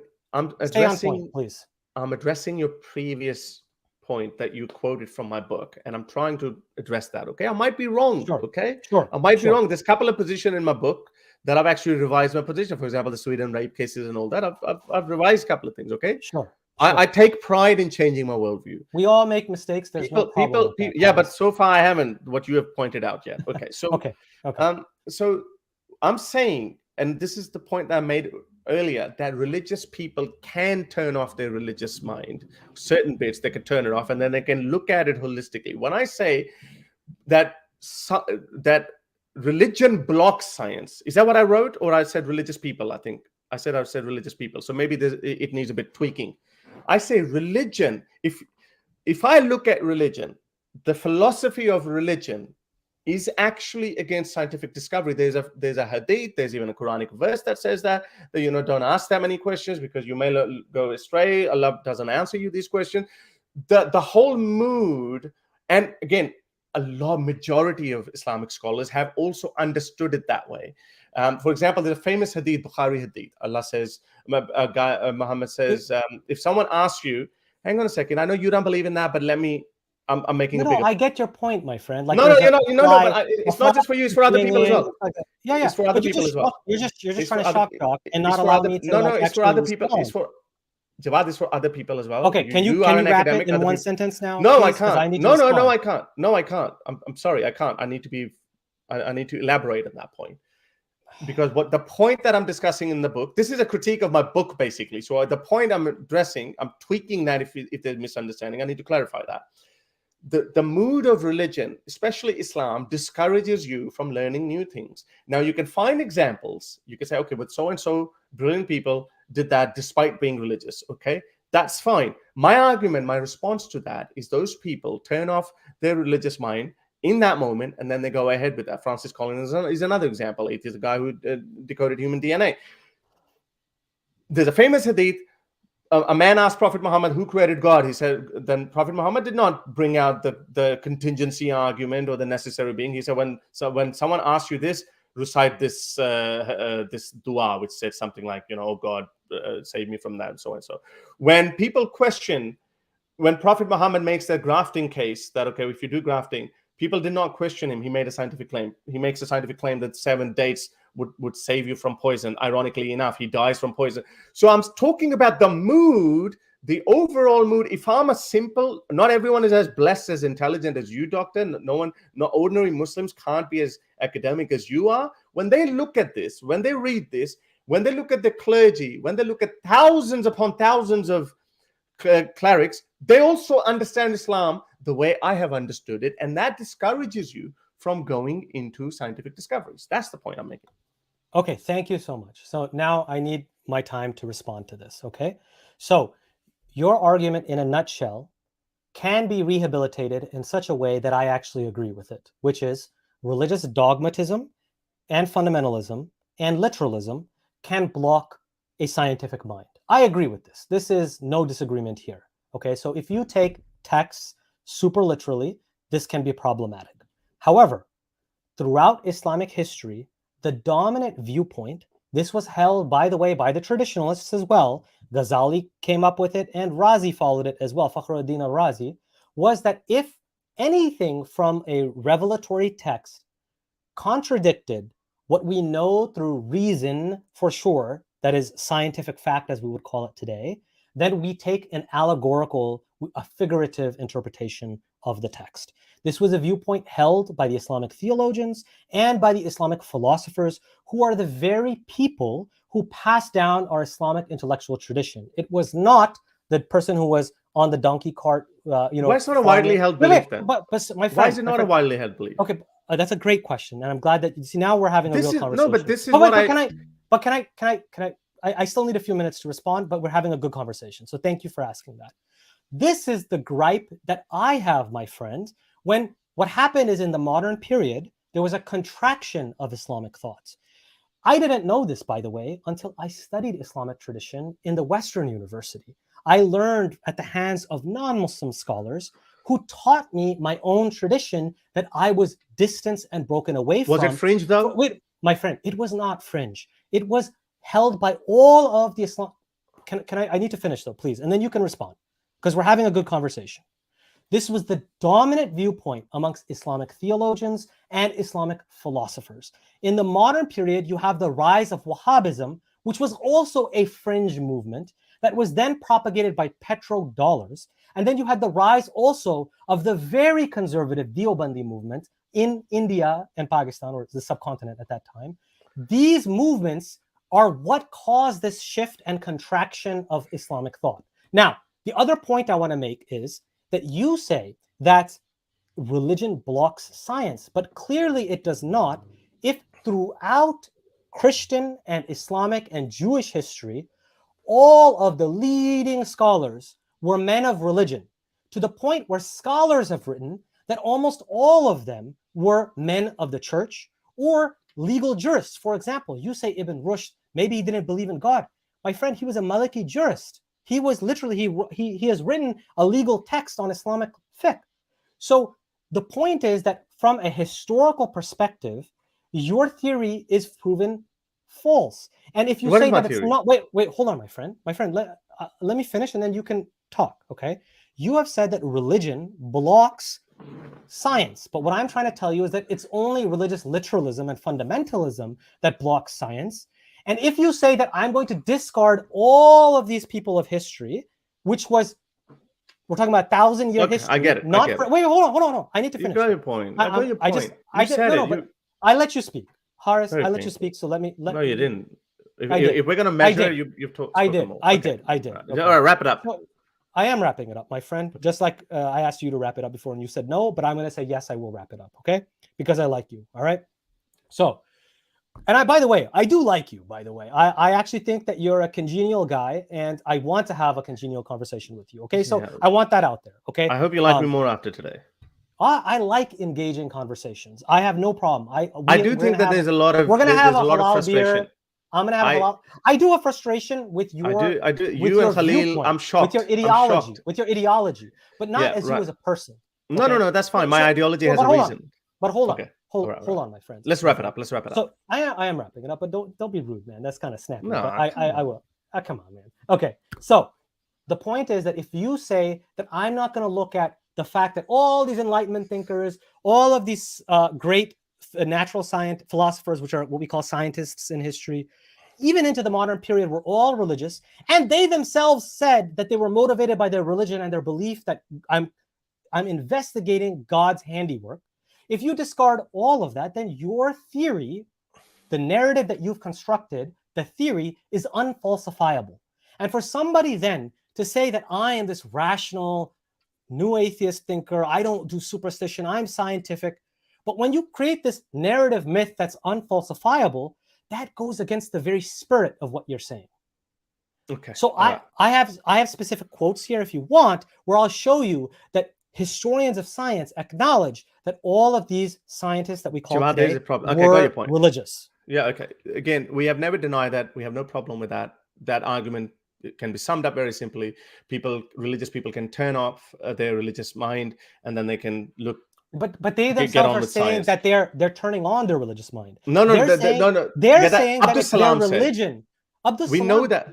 What about Abdus Salam? Abdus Salam said, I'm talking about 1,000+ year history. Listen, I'm telling you about a religious mind, how they can turn off certain bits and then they can turn on. Abdus Salam, after his theory, which he won the Nobel Prize with Steven Weinberg, Feynman. He said that I opened the Quran, I read it, and I came up with this. There's an Indian mathematician, Ramanujan. He said that a Devi, he's considered the guy who knew infinity. There's this Devi, she used to tell me at my nighttime what these mathematical theorems are, and then he said that he credited his Devi. We know religious people behave that way, and I go back to it again, that I'm looking at the philosophy of religion itself, and we have agreed that this is Islamic literalism, dogmatism, fundamentalism. Now, we agree on that must cause it. My argument is that when I look at the Muslim world, this is all I see. You guys are, I'm sorry to say, it's not an insult to you. You're my ally in that part alone. You are a fringe. Nobody takes you seriously. I'm sorry. Academically, maybe, like you can write your wonderful books and, like you can sit in your fancy classroom and you could say in armchair interviews or whatever, and I wish you best of luck and I hope it happens. But majority of Muslims are not like that. And so when I'm addressing this, and you get, this is how bad it is. Like, and I apologize to you that I did not factor in Muslims like yourself. I did not go into Farabi. I didn't go into Farahi school of thought, apparently, which is very enlightened. I did not go into that because atheists don't take that seriously. Neither do traditionalist Muslims. Now, here's a point that you made, and I'm not an expert on that. I'm not going to argue with you any further than that because it doesn't discredit my position. You say, well, this is what we see around us is Wahhabism and what the fundamental. So basically, you're making an argument that before Wahhabism, Muslims were more enlightened as a civilization than what they are today. I would give you some basic surface level examples, and that just slaps the argument down. There was no abolition of slavery in the preceding, in this so-called enlightened or soft version of Islam, pre-Wahhabism. Let's just call it pre-Wahhabism. Can I respond to this? No, you can't. No, you can't. Let me finish my point. Okay. You're scattergunning, but okay, go ahead. No, I'm not scattering. We were talking about science. Now you're going to silly. I've already answered that. No, I've already answered the science part. That people can turn off. People can turn off their brain, and then they can go get on with it. But they themselves are I don't saying care that what they they say. base it. I just quoted you Abdus Salam and Ramajan. They both What had nothing to do with the Quran. His what quantum field theory had nothing but to I'm do with the but I'm Quran. telling But you he that said it. but It I'm doesn't matter what they say. throughout Islamic history It and doesn't matter Christian what they say. history, the church is the one that produced the scientists, what you call scientists today. The people who created in the Islamic world were theologians, jurists, like that is the people who they were all men of religion. So It when you doesn't matter. say so It it's doesn't matter. unfalsifiable. It It's doesn't. It is unfalsifiable, my falsifiable. friend. No. Look, as I Because you said, just say that it doesn't matter what they say. Like, yeah. No, it do doesn't matter. Yeah. okay? Do you acknowledge? So you're saying that we fall from a point, and now in the modern period, I agree with that. If you look at science, for example, you can take a quote of Dalal in the book Islam, Science, and the Challenge of History. This is a historian of science. He writes, until the rise of modern science, no other civilization engaged as many scientists, produced as many scientific books, or provided as varied and sustained support for We scientific have activity examples. than So the Islamic the world. church was against Michael Servetus, Giordano Bruno, and I know Galileo. You're giving conflicting evidence. We have evidence. There's a lot of historians who actually My friend. disagree with that position. So when it comes to, there are books on this issue, like they're called, you in your book you say the word Dark Ages, right? You should know that there's now been disproved by historians of science. There's a book that's literally called The Light Ages by Falk. There's the book The Genesis of Science: How the Christian Middle Ages Launched the Scientific Revolution by Hanam. There's Galileo Goes to Jail, the book I told you about. There's Islamic Science and the Making of the European Renaissance by George Salaba. There's The House of Wisdom by Jim Khalili, if you want a more popular book. These are books that you should read, my friend. No, I like Jim Khalili, by the way, and yes, I do agree that a lot of I still go with the golden age period. I don't call it a myth. And like Galileo himself was a religious thinker. So probably was Bruno, I believe. He was a Platonist. Yeah, but he was burned at stake, man. Come on. But the point I'm trying to say is that there is another side. There's another option. I know that. I've already counted that point. This is for the fourth time I'm saying that we know that religious people can turn off their religion for a moment. You cannot believe in Adam and Eve theory. And I get it. You can turn that into allegory. You can look at it as a metaphor, right? This is one of your coping mechanism that, okay, you know what? Adam and Eve is a metaphorical story. It's not a literal story. Now I can get on with my evolution experiment and I can believe into evolution. Okay. But this is a coping mechanism. And this is what I mean by when I say that people can turn off their religious mind and then they can turn on the scientific mind. Fair enough. I'm all for you. Well done. Good luck. Keep turning off your religion and this dates hadith or Allah's thrown under the water or whatever. You can go with that, turn that into a metaphor and get on with your scientific revolution. I'm with you on that. Again, the argument that I have made in the book that is yet to be debunked by you is that the religion, and you have also come a little bit to my side, but not entirely, and that's fine, that is dogmatism, literalism, that's what stops you from scientific. Right. And this is how I'm seeing it, because my understanding of Islam, understanding of Islam is literalism. I get it. I agree with you. Because I don't think. Punchline. Punchline. I like it. Punchline. Because Islam would not have needed these later thinkers to tell you what the real Islam is. Prophet Muhammad, the one who knew everything about the religion and what he was told by God, he should have told us. He should not have said these silly things, which you probably don't believe in, the dates and poison, Allah's thrown underwater, all of these things. So he should have told us, not modern thinkers, not freaking Ibn Rushd or... so can I... Okay. Yeah. So I think I want to move on to the next part, which is the next part we were going to talk about. Then you drag me back into scientific. My friend. I just wanted to say now that I want to move on to, because what we are actually asking is, should the Islamic world embrace atheism? That's kind of the question. And so in your book, you talk about how nothing is good from religion, right? Because that's religion blocks science. I use the word exclusively. So you said, quote, I fail to see anything good comes from the baggage of religion. This is on page 54. Then you debunk the idea that religions defenders will say, they'll say that, but you say that there's no good from religion, right? So in another place in my book, I actually specifically added the word exclusively. This is one of my very strong arguments. I think you probably missed that. But the point is though, I want to share with you, not that you're going to agree with me, and that's not the purpose.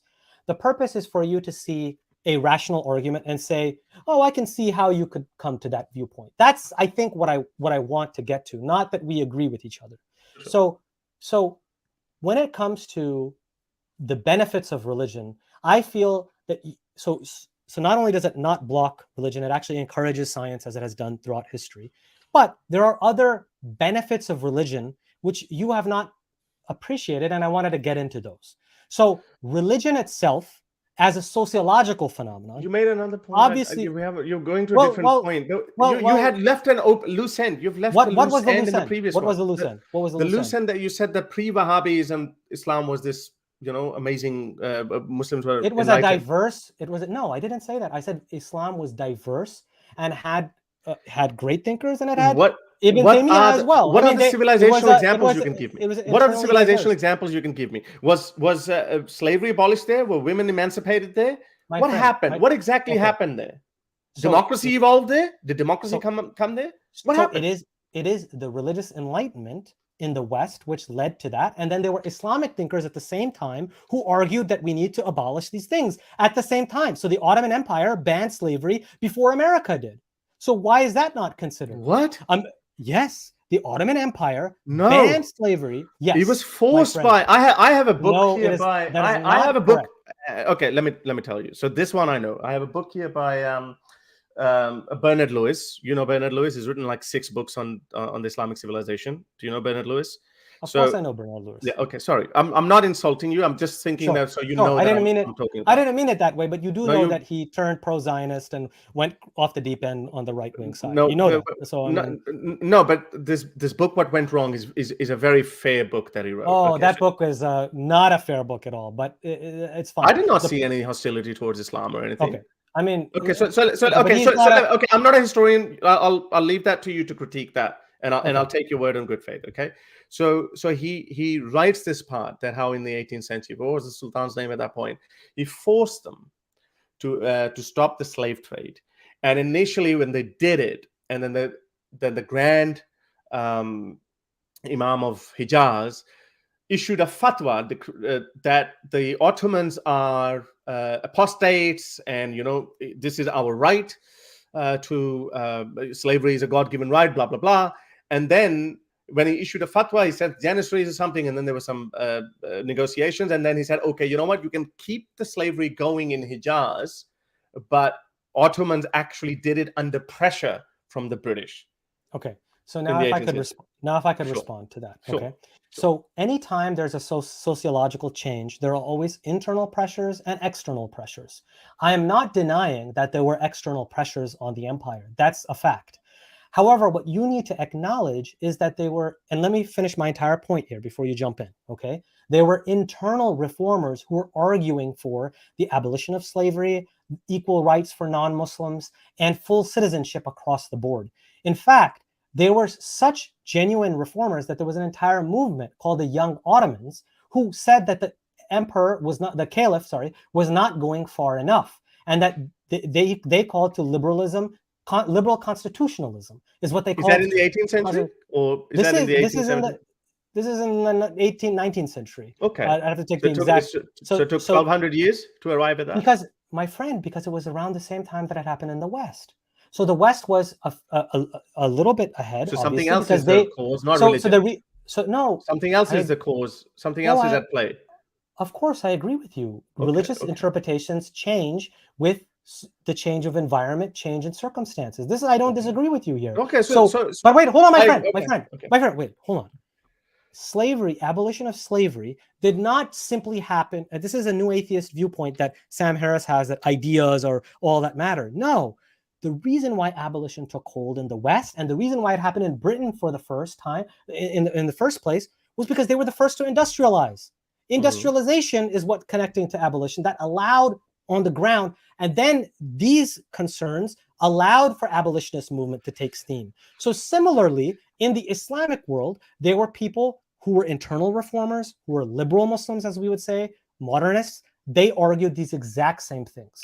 So what I'm trying to say is, I'm not saying I don't have this kind of view, because academic scholars, like scholars, we don't have the view that religion operates in a void or a I'm happy vacuum with by that. itself. No, I Religion get it. always interacts with its environment. There's not a Okay, coincidence that yes. American Muslims have more liberal, progressive views than people who live in Saudi Arabia, right? That's Yeah, an because they're obvious thing. influenced. Yeah, because they're influenced by Western liberalism, right? Because so because you religion acknowledge. is always the interpretations change based on your So circumstances. what's the point of that freaking religion then? Like, I mean, Okay, so then if you rely on, that's hang where I on. want.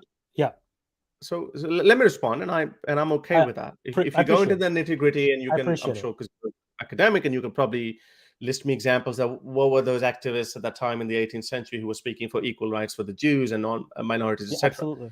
My point still remains that for a perfect religion, it takes 1,200 years at that point, or 1,100 years, however long it was, for it to come up with this. Now, this is a pre-Wahhabi era that you're talking about. My argument still remains the same. That when you say that these other people were popping up here and there, and they were coming up with more enlightened version of Islam or interpretation of Islam, I'm still saying that, again, I'm coming at it from a consequentialist point of view, that when we look at how old is this New Age Enlightenment? A lot of people credit industrialization to that as well. But 200 years, within 200 years, we abolished slavery, civil rights, true democracies, rights for homosexuals, kinder to animals. Within 200 years, purely just tiny bit of tweaking, that is removing the influence of the church in politics. I agree. That did that. Now, when we look at the Muslim world, Ibn Rushd and Ibn Sina and all these enlightenment, like what you're saying, that these guys are enlightened. It's a huge list, by the way. I want to show you that list. Sure. No. Again, I need because you said they were fringe, but these were like all the major thinkers. I need you. The reason why I'm calling fringe is that what impact did they have in the society they were living in? A huge impact. They were no. I'm comparing. They were the Jawad. I'm comparing that. This is why I just brought this 20th and 21st century enlightenment, 19th and 20th century enlightenment. How can I share my screen? Because you shared your screen. Yeah, sure. Just go present and share screen, and I'll show that. I don't see where the share screen is. At the bottom, there's. Can you tell me, my friend? Present there. Present. Okay, I got you. Thank you. I appreciate it. Yeah, present and then go let's share see if screen. Let's see if I can do this correctly. All right. Yeah. Okay. I'm a little I would, the reason why I'm calling fringe is because of the lack of impact they had on the society. Now you say, okay, in the 18th century they were working. Hang on. Let me finish my point.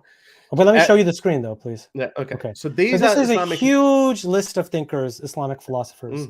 All right, that were highly influential. So for you to say that, why were they not successful in abolishing slavery, women emancipation, and democracy? Why were they not successful? Because this was not the issue of the pre-modern period. No one had abolished slavery until the modern period. Yeah, so because Western thinkers. Because Western thinkers forced that by removing the influence of the church. I agree with you on anti-clericalism. So we needed to remove the influence of the mosque. That's what we're saying. The religious establishment, the clerical religious establishment, which is different. We needed to remove that. Which is different. So do you not think that I'm against the mullah mentality and the mullahs? I mean, I clearly I am. But so in the 21st century. What's that? You're doing that now, though. I'm saying religious Islamic modernists going down to the 19th century have been saying that. They've been writing against the mullahs. That's fine, but you should support me then. Hang on a second. You should support me then. Why? Because I'm agreeing with you. No, you say my entire religion, you essentialize, and you're reductionist and essentialist. In your world, in your worldview, would it matter? In your liberal worldview, would it matter that someone like me I believe in is an atheist? I say, you know what? I don't believe in his religion, but Jawad has a right to practice his religion. So I believe in freedom of religion and freedom of belief, which includes a lack of belief. However, I do believe that atheism in general, just like you believe religion is harmful, I believe atheism is harmful. That's fine. And I do want to get into. But can we coexist? We must coexist. That's fine. So you and I agree. Hang on. But no. Jawad, you're still missing that point. This is why I keep bringing in the last 200 years in the West. I'm saying that, and when you compare that, even if I grant you that there was a huge list of Enlightenment scholars and activists and people who had interpreted Islam in a more benign manner, I am purely going into the result of it. The result of that has not been good. Democracies, liberal democracies, emerged in the West for a reason. Okay, now I'll leave that for you guys to work it out. What are the reasons? And well, you one can of the disagree. reasons, But the example is it. right before our eyes. The proof is in the pudding. Yes, but we suffered from long period of colonization in which our entire in the 18th century? In the 18th century? What were you guys doing before 18th? World was colonized. What were you doing before the 18th century? So now, okay, let me ask you this. This is where, Harris, I'm very concerned where you convey this viewpoint, because this is where the bigotry comes in. Because it's not just the Islamic world, my friend. It's all of Africa. It's China. It's other than Japan. That's the only example. Everywhere else, South America, like, this is a civilizationally bigoted viewpoint. It's like white supremacist. This is why you ally yourself with Sam Harris and Douglas Murray. In your book, you talk glowingly about them. This is a very bigoted viewpoint. If, I'm for asking example, you a very simple question. What was happening? What was happening before the 18th century, before the Europeans came on the Islamic lands? What was happening before that? So this is a huge. Why did you not abolish slavery then? Why did you not evolve? Because Magna Carta was written in the 13th century. Magna Carta, you're using it in an almost mythical sense, but I don't want to get sidetracked, so let's not get into that. But the point is, the West had divine right of kings. They had all of these things. Yeah, they did. Right? They were dark ages. We call them dark ages for a reason. No. Nobody. I call them dark ages. No historian of science uses that anymore. Yeah, well, they do. But a lot of people do. Lay people do, yes, but not scholars. Okay. But do you want me to Google it and find examples of it? No, my friend. Let's have a conversation. Okay? So it's just irrelevant. Yeah, you get caught up on that. But I'm saying divine right to King Henry VIII. You know, he broke off with the church because he wanted to have another wife, and he invented a new Church of England. Yes, I mean, the dictators have always been around, monarchs have always been around, people seeking absolute power. And you can extend the same courtesy to Khalifas as well, right? But Khalifa is endorsed, my friend, by Islam. What you've been doing is, we've been talking about religion and science, and whenever you have to respond on religion and science, you shift to the issue of human rights.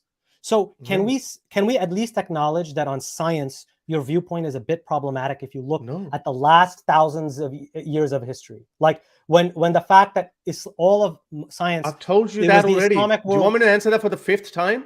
We know that people turn off religion. For example, people can very easily, a Muslim can say, this is allegorical, this is not sahih, therefore, let me get into science. Then do you agree that religion does not block science, at least? Religion does, Muslims don't. Religion does, Muslims don't. I mean, okay. So then I think there's a hadith. Allah said, if anyone asks who created God, don't give him a philosophical answer. Just tell him, read this dua. No, this is a sahih hadith. I think the hadith you're saying says, don't think about the creator, think about the creation, which itself. No, that's not what it says. Which points again to the idea of looking at the world around you and science. But in any case, can we now come to, can I give you why I think religion is important? Because you said that it's just myth, superstition, garbage, and nothing important. This is the hadith I'm referring to. This is the hadith I'm referring to. That's fine. Sahih Muslim and Sahih Bukhari, Satan comes to every one of you and says, who created this and that, till he questions who created your Lord. I mean, these people were asking these questions even back in those days. But, you know, Dr. Jawad, you weren't there at that time. You would have said, you know, this is allegorical. Prophet Muhammad, just tell him, you know, some question.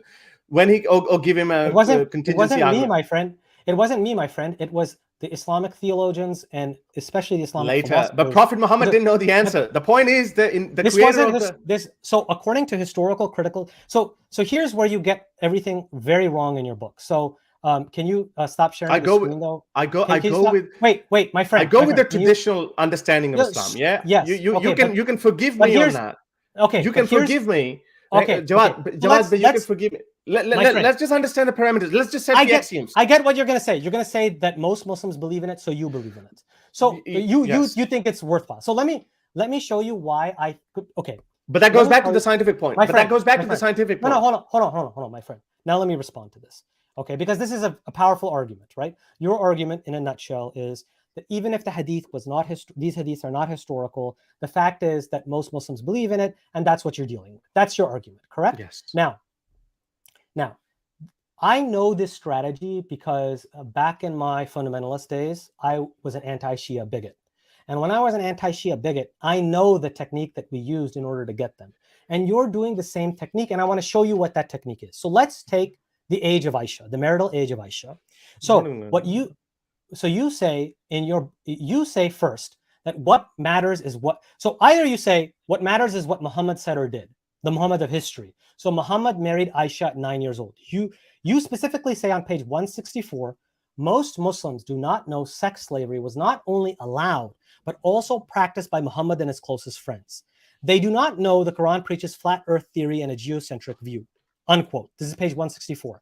So here you're appealing to the Muhammad of history because you're saying it doesn't matter what Muslims think, right? So now you're saying that you're grounding a claim in the Muhammad of history when it suits your purpose. Now, when I tell you, wait, hold on, let me just, wait, my friend. Yeah, no, steel manning. Steel manning.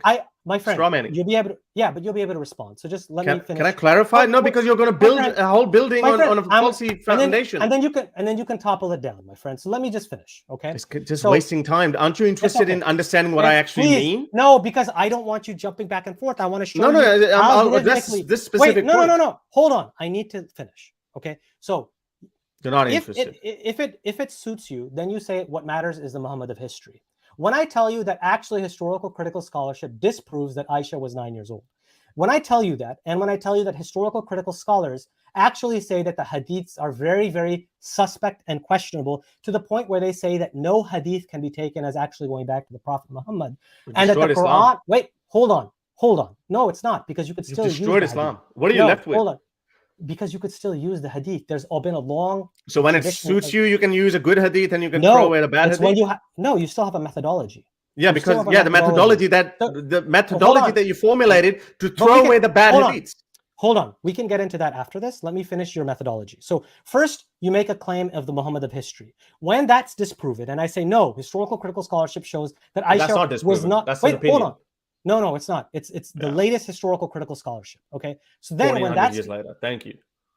But that's what historical critical scholars do. Do you think that when it comes to the Bible, we take what the Christian tradition says, or what we take, or do we take what historical? That's why I say Christianity is just as pathetic as any other religion. Okay. But hold on, let me finish now. So then you say, then when that doesn't work, then you say, well, what matters is what Muslims think Muhammad said or did, the Muhammad of faith. Except the problem, and then the example that you say is, well, Muslims think that Muhammad. Wait, hold on. They're not mutually exclusive. They're not mutually exclusive. Let me finish at least, please. So then you say Muslims think that Muhammad married Aisha when she was 9 years old. But the problem is that the Muhammad of faith is a construction by Muslims. Harris himself complains that Muslims know the story of trash being thrown on the Prophet, but not these other stories. So if you're just talking about the Muhammad of faith, then you should accept any social construction that Muslims do. So okay, I can answer it. Wait, hold on. This is why you built the dodgy building. Yeah, but let me demolish it. Let me bring my bulldozer. Hold on. You can use your bulldozer, but I need to finish. So then this is exactly what Joshua Little, who used to be a new atheist, he turned into an Islamic Studies scholar. This is what he writes about this. He says, quote, Islamophobes will assert, as indeed did I, that the Muslim acceptance of the authenticity of this hadith causes child marriage amongst Muslims, a grave social ill. Therefore, by criticizing Muslims for accepting this hadith, Islamophobes claim that they are somehow making the world a better place. Even conceptually, there is an obvious problem here. It is the Muslim interpretation of that hadith that is going to determine whether and how Muslims act thereon, not the hadith or the mere acceptance of it itself. The most frequent response by Muslims that I have encountered to this hadith by far is that Aisha was not a child in any meaningful sense, being pubescent or otherwise physically mature already at a young age. Indeed, to my surprise, this is not merely a modern concoction by Muslim apologists. The notion that Aisha was pubescent or physically developed is actually the more common interpretation of this hadith that I've encountered in classical scholarship. So the point is that what you end up doing is constructing theology for Muslims themselves. You say that Muslims must believe in X, Y, and Z and must take this particular interpretation, whatever suits your agenda, to make it the worst possible situation. All right, got it. And if you're going to say that we're going to stick to the hadith and the seerah, that's your third move that you could make. But the problem with that is that the hadith and the seerah literature, as Western historical critical scholars acknowledge, is full of contradictions, necessitating that the historian or the believer is selective in approaching them. For example, there are hadiths that indicate Aisha was a woman, even older. Others stress that she was a child. So clearly you have to make a decision which one you choose. What you do is you make sure to follow the worst possible interpretation. Okay. say that Muslims must follow that. Got your point. No, fourth point, last point, is that even when there is no textual support, then you say Islam is still responsible. So when it comes to, for example, honor killing, then you say, well, it's not in the text, it's not there, but they're still responsible for it. So what you do is you construct the most uncharitable possible presentation and then say Muslims must follow that. And that is proof is in the pudding. But that is not a just way. Let's just go with this. Let's just go with this. This is not a just way. I think this is a horrible. I think whatever good points you might have scored, but what you're going to listen and please mute yourself. Please, please mute yourself. I think that you've just shot yourself with a massive cannon. So your whole argument, this is the problem with all modernists, is like, okay, here's a new interpretation. This is a new scholarly work, and we're going to tell you. So what you've done, basically, you have discredited the last 1,400 years of people, not scholars, because you can find these examples of lists of people that who might have had different opinions. And I'm sure if I went through the list, I follow the enlightenments. I'm sure I'm an enlightenment. I use my reason. I question tradition. I question the church. Isn't that what you're calling for, though? No. Because I say that's shifting the goalpost. So this is what Thomas Jefferson grand design that you quoted in the beginning of your book. I don't care. Screw him. Like I told you, the reason why we've quoted those people is because of the society we ended up with. When we follow Islam, the society we ended up with is in front of everyone. Okay, now let me finish my whole point and you'll understand that. So first of all, saying that what the historical Muhammad is, now you say, hang on a second, that's not the real historical Muhammad, although billion plus Muslims who have born and died in that religion. Stuff about Jesus, that's not historically true. No, screw Jesus as well. It's not about that. This is the same concept. These Muslims have lived and died according to their understanding. So what is historical Muhammad? You come and question it. There's other people who tell you that this is the historical Muhammad. This is what he told you how to behave, blah, blah, blah, blah, blah. And then that resulted in a society in which that had the golden age. In which people say, golden age people, go and have a look what how women were doing in that time. How what in any society, in any pre-modern society. Exactly. But Islam failed. So you're historically anachronistic. Okay, let me finish my point. This is why I said just mute yourself and let me present my whole argument. But I'll let you talk. Okay, no, because then I think you might feel like saying something, and then you do the same, my friend. You do. I did mute myself. I did mute myself. I did mute myself. I know. Fine, because you did it, I will do it, my friend. Go ahead. Okay. Because I saw that, there's this urge to just jump in. So religion, so Islam, perfect religion, failed to create a society until it was influenced by the West in the 20th or 21st century, that we could see some democratic principles in the West. Women are getting empowered. We're recognizing minority rights, dhimmi, which is encoded in Islam, all these kind of things. Okay, now I'm just zooming out a little bit because you're going in unnecessary specifics. And even the enlightened scholars that you listed, I'm sure if I just randomly picked their word, and if I really wasted my time and read what their opinion was on women or on homosexuals or on dhimmis, they might be better than the traditional Salafist view, but it might not be as good, which would be acceptable to you or me. I can bet my life on that. Why? Because there's a principle at play here. The principle at play here is that we are a product of our time. What I am today, people in 100 or 150 years from today would be far more enlightened than both of you put together. They would be more concerned about animal welfare than you and I are, for example. So there's something else is at play. It's not Islam. So when you talk about Islam, I go back into, okay, so this is a perfect religion comes in. Nobody knows who this historical Muhammad is. Nobody understands. There's so many discrepancies on what the daraba means and what amputation of hands and feet of people who fight against Allah and His Messenger. What does that mean? Metaphorical? No, it's this and that. Blah blah blah. It resulted in a society that is in front of you. You pick up these golden little examples here and there. As good as they weren't as good as the current world. If they are not as good as the current world, then it means human mind is far better capable of creating better societies than totalitarian ideologies like Islam itself. That's the point. Okay, thank you so much, Harris. That was very eloquent. I appreciate that. Do you mind? Now you're on mute, I hope. Okay, so the problem with a lot of new atheists, and I understand, and I almost sympathize, because I understand, I think you're actually younger than me. and I myself know from my own life that Pakistan, we grew up when we were growing up. I mean, I didn't grow up in Pakistan, but I've visited back and forth. It was a move toward fundamentalism. This is especially after the 70s, the jihad in Afghanistan, which was supported by America and Saudi Arabia, caused this rightward shift. So I understand when new atheists and ex-Muslims only see religious fundamentalism as the way to view the religion. The reality is that throughout Islamic history, the Islamic philosophers, and to a lesser extent, but also there, the Islamic theologians, the mutakallimun, believed in reason as being essential to the religion. In fact, they found reason and religion go hand in hand.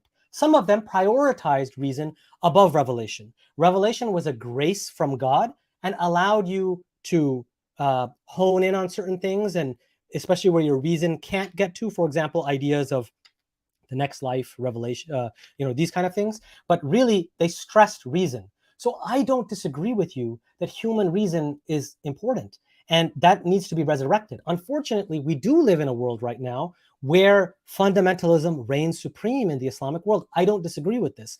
Mostly this is because a minority group in Islamic history, the Hanbalis, have been resurrected as the Wahhabis, which was always a minority group in history. Wahhabism is a completely modern invention, petrodollars, and they have spread their ideology large and far. And they believe that reason is something bad. And so I did grow up with that viewpoint that reason is something bad.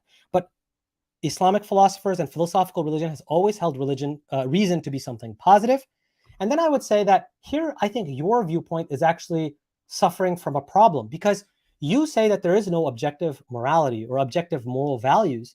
And yet throughout your book, you talk about progress and that we are progressing. Like you said right now, that we are going to progress from 20 years from now, they're going to progress. But the problem is if you don't have the idea of objective moral values, it's very hard to say how you could justify the idea of progress. Because if you're postmodernist, you just think one damn thing happens after another. There's no reason or rhyme why things can't get worse. For example, in the 1940s, fascism was a big deal and Holocaust happened and all these bloody things happened. There's no real reason to say that we are progressing in this way, in a positive way. On the other hand, if you're a religious liberal, like I am, or a religious progressive, you do have a way to justify progress, because we believe that we are headed towards objective moral values, that is in the divine mind, and we are progressing as we go. So it is correct that religious dogmatists and fundamentalists believe in a regressive view of history in which all of religion and everything came fully packaged with Prophet Muhammad, and that's it, and that was perfect and nothing needs to be done.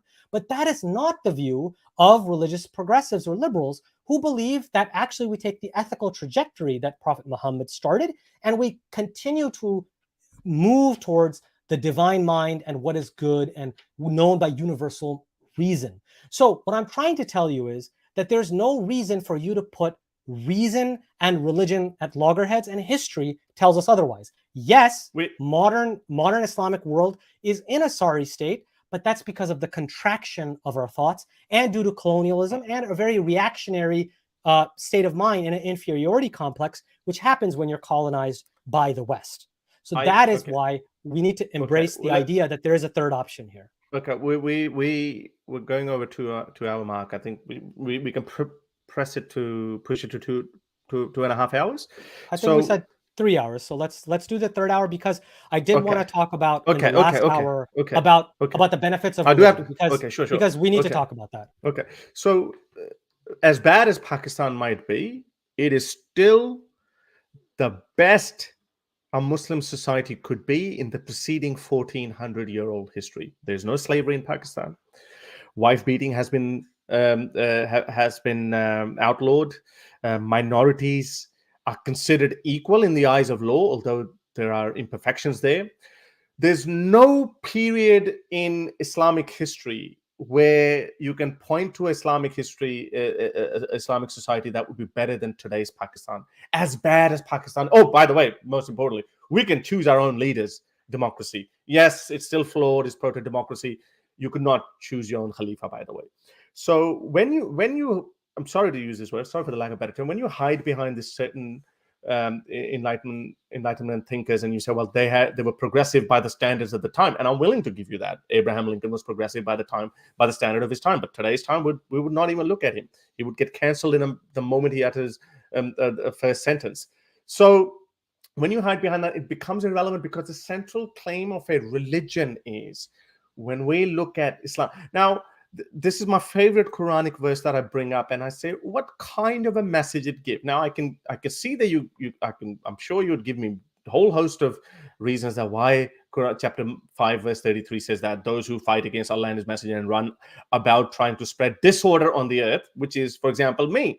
You said that, no, it's okay, Harris, you and I can coexist even though you are an atheist. But no, but I'm actively speaking against Islam. Their punishment is no other than they shall be killed or be crucified. It doesn't say. Or their hands and legs. It says those who fight against God. And I'm fighting. I'm fighting against Islam. I am fighting against Islam. So or their hands and legs be cut off. My friend, I have a whole I went on Myth Vision. And I talked for 3 hours on jihad. You can talk about that again.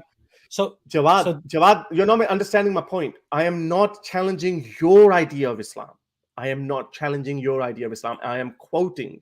I'm bringing into the equation the preceding 1400 years of Islamic civilization, how that understanding had been. I understand. Beautiful. And the society, let's just say I become a Muslim right now.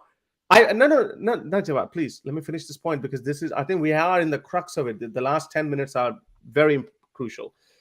We look at, even if I become a Muslim and I agree with your interpretation of Islam, that would still not negate the fact. I would have to admit that the preceding 1400 years of Islamic theologians, khalifas, and the result of Islam, they were all wrong about their understanding of Islam, minus the list of scholars that you quoted. This is actually your friend Sohail brought this point up. So that's a great point. So can I respond to that now then? So Sohail brought up the point, and if I get it wrong, you let me know. He said that you have two options. Either you say that my viewpoint was the dominant viewpoint throughout Islamic history, or that God, or Allah, as he said, right, let us wander blindly in the past. Hey, where'd you go? Made us wander and be misguided, right? Did I get that right? Sorry, can you say it again? I just lost my internet. Oh, okay. What did Sohail say? Sohail said that you have to choose between two options. One, that my viewpoints on religion were the dominant viewpoint throughout history, which is clearly not the case in your viewpoint. Yes. Or number two, that Allah let us wander blindly and unguided and all this, right? So yeah, that's a good argument. I didn't read his point, but I think that's a good point. Okay. Yeah, I tagged you in it. I wanted to give you a good. I didn't want to read into it because I saw some sniggering comments. I didn't want to get involved in that. Okay. So that's why I wasn't reading that. This is why I said that I sensed some frustration on your side, which I really came in good faith. I think anybody who's watching this will see frustration on your side too. So yeah, I did get frustrated along the way. But initially, when you go childish 5-year-old book, I mean, I came in good faith. I come in good faith too, my friend. No, but that's not how you should start them. But anyway, let's go. Let me answer this point then, okay? So this is a false binary. If you are a religious fundamentalist, which unfortunately new atheists are the flip side of fundamentalism, because they view fundamentalism as the only valid expression of religion. Wait, hold on. Let me finish.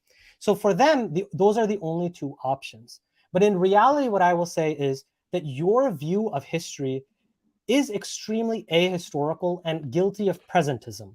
So you view and judge the entire Islamic history in a way that every civilization in history would fail. Every civilization in history had slavery. Every civilization in history had patriarchy and they didn't have the one true religion, though. They didn't have the one true religion. But with the perfect moral code. My friend, but you are now putting forward a fundamentalist viewpoint of religion. Wait, hold on. Let me finish. Allah wanted. No, because you digress. You're equating your Islam. You're blaspheming. You're insulting Islam by you claiming that Christians didn't have it. Yes, because we know that this is an atheistic argument that you're making. This is an atheistic argument. No, it is not. Okay. Yes. No, it is not. It's an argument of religious liberals who say that it is not the case that all of everything comes prepackaged. In fact, the Quran itself doesn't say this. The Quran itself says that God revealed different. So in your book, I need to address this point, which is related to this. You're saying that how come God couldn't preserve his past revelations? He didn't know that they were going to be corrupted, and now he had to revamp it with Islam. But this is not what actually the Quran itself says. The Orthodox movement that came, like what became Orthodoxy is always in quotations, later would come up with this viewpoint. But what the Quran itself actually says is that God intended there to be diversity of religious viewpoints, and that he intended us to dispute and disagree, and that at the day of judgment, he is the one who will then decide. So what you need to do, so I'm not going to burn in hell. Hold on, my friend. As a believer, all you need to do is focus on interpretation. No, this is what the Quranic reading is. No, so is based on a historical critical reading of the Quran. This is not me who's raised this argument. These are non-Muslim Western scholars who have written that. Who have written that what the Quran is saying is to focus on the essentials, which is belief in God in the last days, so that there's accountability, and do righteous deeds. This is the core essence of the Quran, as said in Quran verse 262 and 569, that says that anyone who believes in God in the last day and does good deeds will have his reward in the next life. So this is the core essence of religion. And on other things, we're going to disagree, and it's okay. The Quran does not presume that this is one end-all, be-all, and there's never going to be differences of opinion. It does say it's a perfect book. So it's a final book. It's a perfect book. Quran does say that. So Quran does make these claims. This is why it's contradiction. It's a contradictory book. What suited Prophet Muhammad, he authored something when it suited him, when it doesn't. My friend, the word kitab is disputed about if it means even this book. Khalil Andani has written 800-page dissertation on it. I encourage you to read it. Okay? The point is, I mean, if you want to speak on religion and talk about religion, unfortunately, you have to read a lot of books. That's how it is. I go to the original text. Okay, I go to the original text. No historian says to go to the original source initially. First, you read the secondary scholarship in order that you get acquainted with the debates, and then you go to the actual source. So the Muslims in the 7th or 8th century, Muslims who existed in 8th or 9th century, they were reading scholarly work before reading the Quran and the Hadith. The historical critical scholarship now says that the views that are attributed to the What about those Muslims who would have been misguided because of that's a terrible way to look. The Quran did God establish that? Did God establish that methodology? Okay, this is the problem with you guys. Let me close this. Let me close this so that I can respond to Suhail's argument with one closing. What I will say is that in Islamic history, my view, it's presentist to put in modern issues that didn't exist and superimpose them onto the past. Instead, what we can say is that my intellectual tradition has a robust presence in the medieval Islamic tradition. We're talking about the Islamic philosophers and the Islamic rationalists, as well as the more enlightened post-Ghazali thinkers such as Fakhruddin al-Razi. So this is a very robust theology that has a precedent in Islamic history. We get it. But to expect that we needed to abolish slavery, why don't we just talk about green gas emissions and child labor?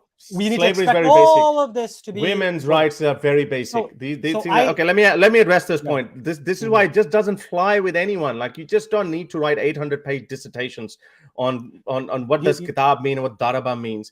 This is what the proof is in the pudding. Well, that's this is why nobody takes theology seriously anymore, because it's such a dead argument. It's not theology. Nobody should take scholarship. Yeah, because I don't. But that's terrible. This is why it's not convincing. This is why you guys are losing the battle. More people are either they become more fundamentalists or they become atheists. They just leave religion altogether, because this middle way. Let me finish my point. I'll let you speak. Wait, hold on. I'm going to give you the final word on this. I'm going to give you the final word. I'm not going to respond to it. And then we'll move into the benefits of religion. And then you can counter me on that. Is that fair enough? I'm giving you the final word on this point. Okay. All right, please. Go. No, I'm giving you the final word. Oh, sorry. Okay. So you get the final word, and then I'll talk about that topic. Yeah, okay. And then we can close off the debate. So when we look at this 1400-year-old history, and I've made this argument blatantly obvious, and it's very clear, anyone would look into it, they'll be like, yes, if this was the perfect code of conduct, perfect book that was given, final message. Islam's one of the central messages of Islam is the Prophet Muhammad, the final message. This is it. I'm done with you people. I'm sending you the final message. That's it. To hell with you guys. If you still don't understand, I'm going to protect this book. No word's going to go here and there. This is the final message. It takes you 1400 years to come up with a society that is better for minorities, better for women, better for other human rights we can talk about, less torture, blah, blah, blah. It takes you 1400 years, okay? If you say that those people along the line, even though the dominant version of Islam was not the right version of Islam, it's hardly a comfort for those hundreds of millions of women and slaves who were beneath the heel of the Muslim overlords. Hardly a comfort for them. This is an insult to every single person who ever lived under the heel of Islam or Muslim, which was inspired by the Islamic doctrine. This to me now at the end, it seems like a terrible attempt to somehow let me defend my faith and let me hide behind these little scholars from certain point who were fringe, because they're as brilliant as they were, intellectual tradition, as brilliant as they were utter failures because they did not create an egalitarian society, and no other society did either. Every other society that claims that we had a religion, like, oh, we've got a perfect religion. Hindus actually, it's not religion. It is religion. I am trying to discredit Islam as a religion. And again, any other society makes that. Muslims can easily say, well, Christianity screwed up because that wasn't the real word of God. Hindus screwed up because that wasn't the real word. That wasn't the real message of God. But okay, well, you had the real message of God. What kind of freaking society did you end up creating? So they created a relatively pluralistic and tolerant society compared jizya gave you status as a citizen, even if it was a second-class citizen. Yes, I agree with you. I'm being just and fair. Hardly a perfect society. My friend, who said it was going to be a perfect society? It was supposed to be. If it's a perfect book, if the creator of this is communicating with us. We believe that human beings are fallen. We believe human beings are sinful. We believe human beings are fallible. So if the creator of the universe is giving us the pre-civilizational manual to, okay, well, I will give you... This is a fundamentalist viewpoint that you're imposing upon it is the only logical viewpoint. It is the only logical viewpoint. Because if you make a final book, if you send a final book, no more, this is it, read this book and create a civilization, then what we create out of that is ISIS and Taliban. That is Islam. As bad as Pakistan is, it is the best country. If we look at the preceding 1400 years of Islamic civilization, it's the best country. Democracy, no wife beating, even multiple marriages are frowned upon. No sex slavery, equality of minority and everything. So Pakistan, as bad as it is, better than Islam. On this point, like I said, I gave you the last word on that. Fine, thank you. Now what I want to say is, I have presented to you an alternative, which is that the Enlightenment had infusion of religion, and that there is this other option of philosophical religion, which has a 1,000+ year history, and then there's also liberal religion, which is a couple of 100-year history. These are options for Muslims as opposed to atheism. That will also lead to the core liberal values that you and I both value, such as freedom of belief, freedom of religion, individual rights, all of these things, including separation of powers, etc. So now the question before us is, which of these options is a better option? Is it atheism or is it religion? And so I argue that societies need religion, just like the Islamic philosophers believed that societies need religion for good functioning, for social virtues and community.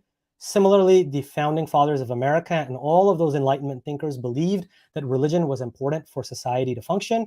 I believe that that is the case. And the reason why that is the case, I argue, is because religion provides certain things that atheism does not. And those things are essential for human flourishing. So what are those things that you need for human flourishing? Well, first of all, you need something other than nihilism.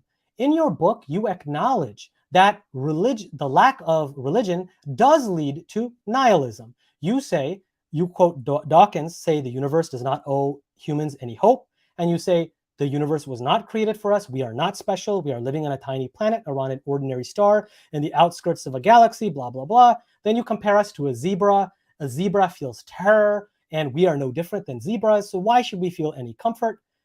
We're a puny species living on a tiny planet in an insignificant part of an insignificant galaxy. This is what you write. Now, I understand that viewpoint. I'm not saying it's irrational. I'm not saying I can prove you wrong on this. But what I will say is that one of the benefits of religion is that it provides the solace for the human being and the soul that atheism does not provide. And this is the reason why study after I did study. mention that later on as well. Yeah, my friend, I'm not saying otherwise. Yeah. So What I did you did lay mention? down the framework. I did lay down the framework that despite being an atheist, you can also go that way as well. Yes, you can You go the can way feel of. special. You can feel special. You can give yourself a purpose, and you can live a very happy, healthy life. I Correct. gave you. And I laid a my friend, I'm framework not, for that as well. my friend. Well, I Yeah, don't know if you yeah, did but it I in your think book, people. but I think people would maybe have I thought think that. later you did. Yeah, But I yeah. don't deny that, though, my friend. Okay. I don't No, deny but that. it makes people think I, that this is the only end game of atheism. Oh, I'm not saying that, my friend. What I'm saying is that you can construct meaning, but you have to do it yourself. And what happens is that people who are not in good situations and who do not have that, so it's a nice thing for a liberal elite to say and do because they have meaningful, intact families and all this stuff. But when you're on the lower socioeconomic pole, I believe that it's actually religion that is an important force. And what I would say to that is that study after study has shown that religious people in general, compared to people who are atheist or non-religious or non-practicing, even religious people who are not practicing, religious people who are observant, who go to religious service and worship, study after study has shown that they have higher rates of happiness, they have higher rates of health, they even live longer. So for example, you say on page 35, you say atheists go through dark times as well and manage to pull themselves out of depression without finding this non-existent God, unquote. I don't disagree with you, Harris, but what I'm trying to tell you is that on average, religious people have this advantage. And these advantages that religion confers is one of the reasons why religion exists in the first place. Contrary to new atheists, religion is not a parasite, it's not a virus, it's not a byproduct. Rather, most evolutionary psychologists believe that it is an evolutionary advantage, which is why all successful societies have carried forward religion. And once a society moves away from religion, it starts declining and diminishing. And we're seeing that in the West with precipitously declining fertility rates, where they cannot even replenish their population, and they're worried that they sell more diapers for old people than they do for babies, which is a problem in society. So religion, it makes you happier, it makes you healthier. Not only that, people who are more religious and practicing, study after study has shown that they're more charitable.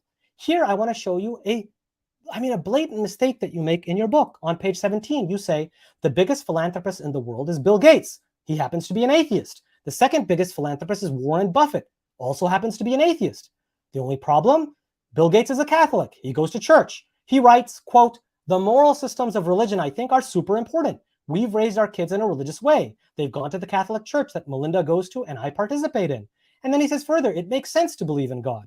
This came out in 2014. You wrote your book in 2018. Melinda Gates, who's actually the one who started all of this charitable work, she says, "I'm living out my faith in action." Bill Gates himself has said that he did not engage in philanthropy because he said, "I'm just trying to run my company." But then his mother, who was very religious and raised him as Catholic, she wrote him a letter and had a biblical reference and said, "From those to whom much is given, much is expected." And that letter is what compelled him to engage in philanthropy and turned him into this more practicing religious person. Similarly, Buffett is not an atheist, but an agnostic. Not only that, he doesn't claim to be more towards atheism. He says, "I am a true agnostic, not closer to atheism or theism. I simply don't know." Now, the reason why I bring this up is because your book is riddled with uses of individuals, and you use them for your own foil, but you don't bother to do any research. All these Enlightenment figures, all of these founding fathers, all of these figures, even Ibn Rushd, you were saying doesn't believe in God, even though he wrote a proof of God. I did not discuss Ibn Rushd in my book. Not in your book, but in the dialogue that we had today. Yeah, I didn't claim. So those points. Okay, but wait, I just need okay. 2 more minutes, and then I'll give it over to you. Okay. So religious people are not only happier, they're not only healthier according to studies, but religiously practicing people who go to church regularly and do worship services, they're also more civically engaged. They engage in clubs and community organizations, take part in civic and political life. They do more local voting. Study after study has shown this. In fact, we see that as societies turn towards irreligion It's more irreligion than atheism, by the way, but irreligion does lead to atheism, of course. We lead to one of the biggest problems that we're facing today, which is social atomization. Society is people are becoming more and more lonely, to the point where people are saying there's a lonely epidemic. And this is worse in more secular or irreligious societies, where there are even households where there's just one single person living in those households in a majority of houses. We went from living in extended families with great social capital, suddenly we're going to this lonely existence. You have people who are more religious, are less depressed, less likely to commit suicide. So even though you said that, yes, atheists can get out of this, that's correct.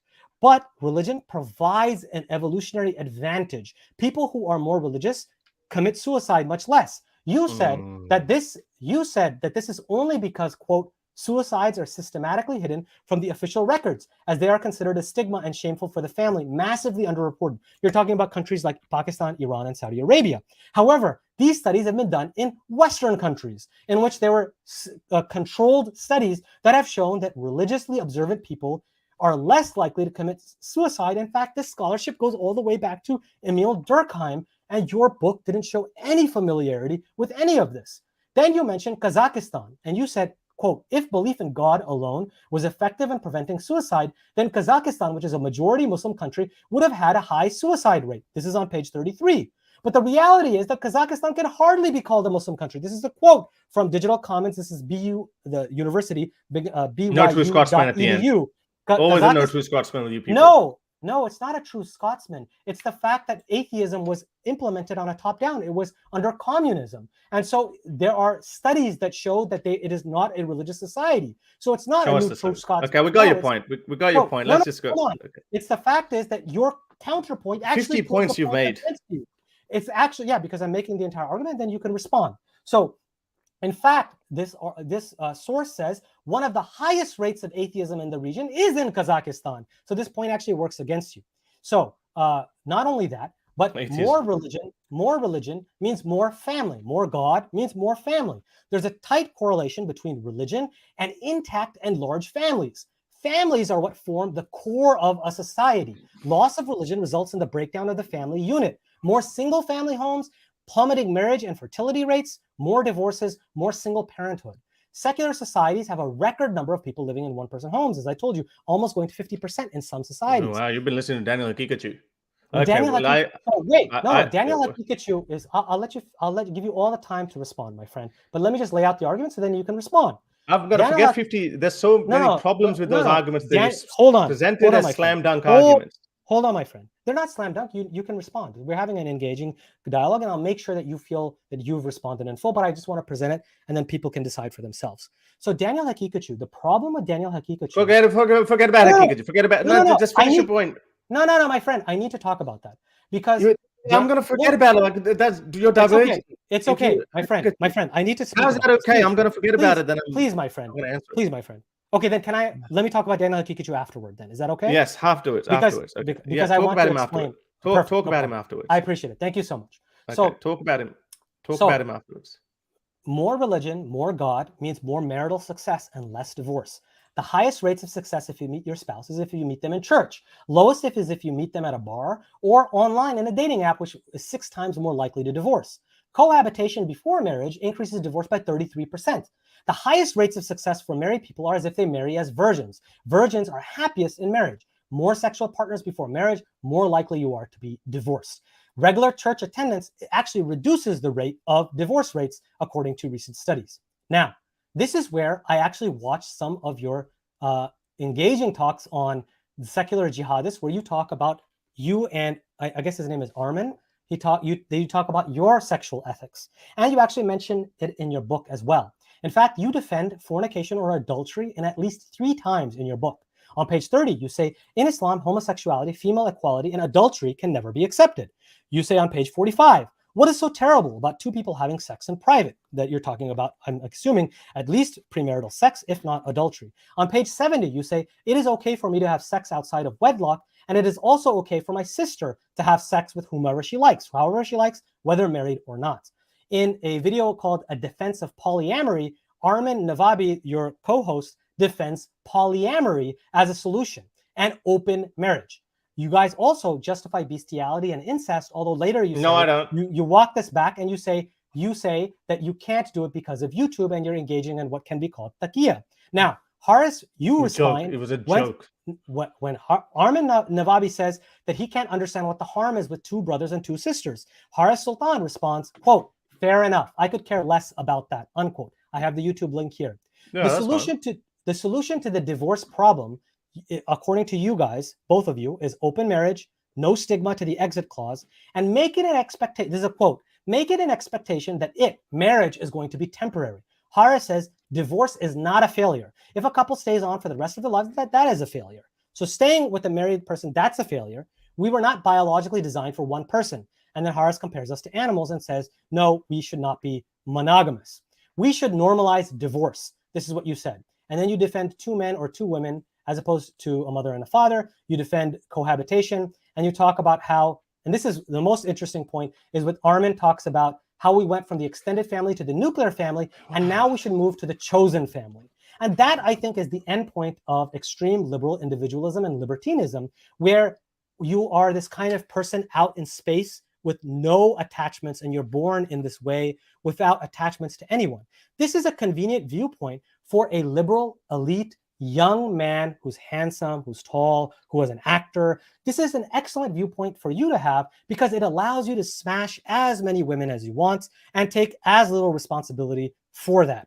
And so this viewpoint, however, is harmful to the rest of society, especially to women, because they have a biology which is different than the young, virile man that you are. So there are harms of divorce that cannot be denied. That leads to fatherless boys are more aggressive. They are more likely to be incarcerated. Girls without father figures are more likely to lose their virginity and have unstable relationships. They have higher mental health, psychiatric disease, suicide attempts, substance abuse, health burdens, including risk of premature death. And they also don't. I'm almost done. They also move to new marriages partners very quickly. And then you have the problem of stepfathers and boyfriends who move into the family home, and then that is where the highest rates of abuse go on children, as well as murders and homicides.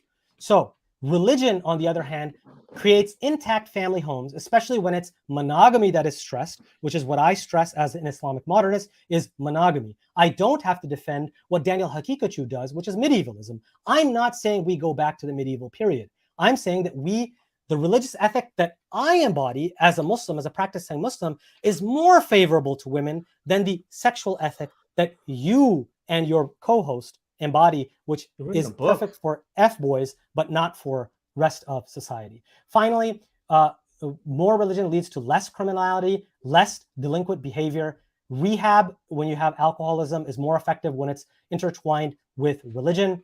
And finally, once I'll let you speak, and I'll give you your fair time, I do want to show how inaccurate you are when you talk about, there's a video where you talk about Van Jones and you talk about Muslims in prison. I want to show you how bad your research is, but I'm going to let you finish. So religion is highly beneficial to society, and you should at least acknowledge that, even if you're not convinced. Okay.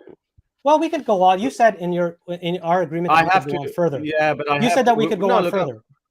We could, but no, not more than that. I have to play cricket. I have to go cricket training. Well, you can do another half an hour. I'm here. Okay, it's up to you. Okay, listen. Yeah, well, no, we can do another one as well. I think we should do this in Urdu as well, because I think Urdu. Are you proficient in Urdu? No, I can speak it, but I speak it with a terrible accent. You would smash me in that. But go ahead. No, I wouldn't. Well, I'm smashing you in this as well. we'll let the audience decide. I'm joking. I'm just saying you can smash me. Like, it's not about the accent; it's about the argument. Okay, you've said so many things. But I'm more eloquent in English. Fair enough. If I forget certain points that you made sure. So many points. I basically said that there are all these benefits of religion and society. Yeah. Okay. Yeah. Right. Okay. First of all, that's good. Benefits are not incumbent upon the veracity of any other claim. People are saying that marijuana gives you this and this, but if it makes you feel better, etc., doesn't necessarily mean whether it's good for you or not. That's a separate domain altogether. So first of all, even if I was to accept your claim that religious societies tend to do better, live healthier and longer and blah, blah, blah, happier, etc. And I know the happy part is there are some studies that actually say that. But there's so many other counterpoints on that as well, which is that societies up until now have been religious. So people who become irreligious initially, they also have the stigma in that. But then you go into the Western world and you say, okay, well, Western world. But then there are other arguments on that. There's materialism. There is this, this desire to get indulged in worldly gains and all that. So, and then you can make an argument that the quality of life is higher in non-religious societies. And what's this? There was a famous study done in Bhutan. I think turned out to be number one after even above Norway. And they're very simple-minded people, and they're basic religious people, but they're happy. They don't have. They have very basic communities.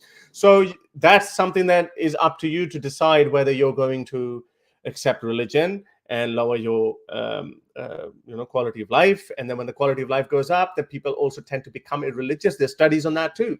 As quality of life goes up, people tend to become less religious. And as you said, less religious leads to atheism eventually at some point. And I agree with that. So first of all, regardless of this, it's got nothing to do with the fact. By the way, there's a YouTube clip of Bill Gates as well. He does say that he respects religions for the values or whatever, but he says he doesn't believe in any God. I actually put up this little reference as well. Again, but it doesn't. But my argument doesn't matter on that. I'm actually I know that. No, but religious practice. Religious practice is what matters. Gates describes himself as an agnostic atheist. He lacks belief. And hang on, I listen to a lot of things. You can write them down, and maybe you could talk about whether that's not. So the point that I was making, it was actually debunking the argument that philanthropy is only done by religious people. That's a religious claim that they make. In the same book, I actually acknowledged the fact that yes, you can be religious and you can do philanthropy. As we know, Red Cross and a lot of these things are actually religious. This is why I use the term, nothing good comes out of religion exclusively, meaning you can do all these amazing things without religion as well. I'm not saying that you do bad things with religion only. You do good things as well, but that's not exclusive. I'm not going to let you hijack the word philanthropy. And another moral point that I make in the book is that if you're doing good for the sake of winning, a nice little palace in heaven, then I'm uneasy with the fact that this is good. Okay, I mean, when we see a hungry person or something, a lot of atheists do charity as well, and hence I brought up these people because these guys are one of the biggest philanthropists as well. Fair enough, they're not they might not fall in the typical example of atheists, but they are more or less they're atheists. If they believe in something, they're more or less atheists. They don't believe in any organized religion. They're not doing this to go to heaven, right? So you can't hijack these people. They are more leaning towards my side than your side because you have a very strict set of beliefs. So that's the claim I'm making. And again, now going back to suicides, Kazakhstan, that's a classic no truth Scotsman that you said that, well, okay, well, the Kazakhstan is an atheist country. So are you going to just say that, okay, well, atheist? So by the way, I didn't say it's an atheist country, my friend. You said the low more religion, low religiosity in Kazakhstan and severe restrictions historically on religion. When we look into the West, a lot of these suicides also happen because of a whole host of things. Like bullying is a big thing now in the West as well. So you're going to blame atheism or you're going to blame bullying? I'm not blaming atheism. I'm not blaming atheism, but go ahead. Yeah, that's fine. I'm saying that religion benefits society in certain concrete ways. Yes, that's fine. And that's why we shouldn't simply abandon it. We have Muslims. We have Muslims who commit suicides as well. So again, fair enough. I'm willing to give you, like, if we are going to look into the studies, I don't think that I'm actually unaware of that, but you might be right in that. I'm willing to grant you on that. But again, that doesn't destroy my original point. Whether that be the case, if we all become depressed, manic depressed, and we all want to kill ourselves, but we can stop that by saying that there is a fairy tale that you can believe in, that still does not make that fairy tale into a reality. It does not do that. So I am more interested in that. So what I do, or people like me say, you know what? It's not all that doom and gloom. I'm a very happy person. I really am. Like I sleep like for 7 hours or something. Ghode bech ke sona, like I've got no worry in the world. Sleep like a baby. I don't know why they say that, sleep like a baby. Baby wakes up every 2 minutes, but you get the point. So you can give yourself a purpose. You can set certain goals in your life, and you can find out a way. And we get it.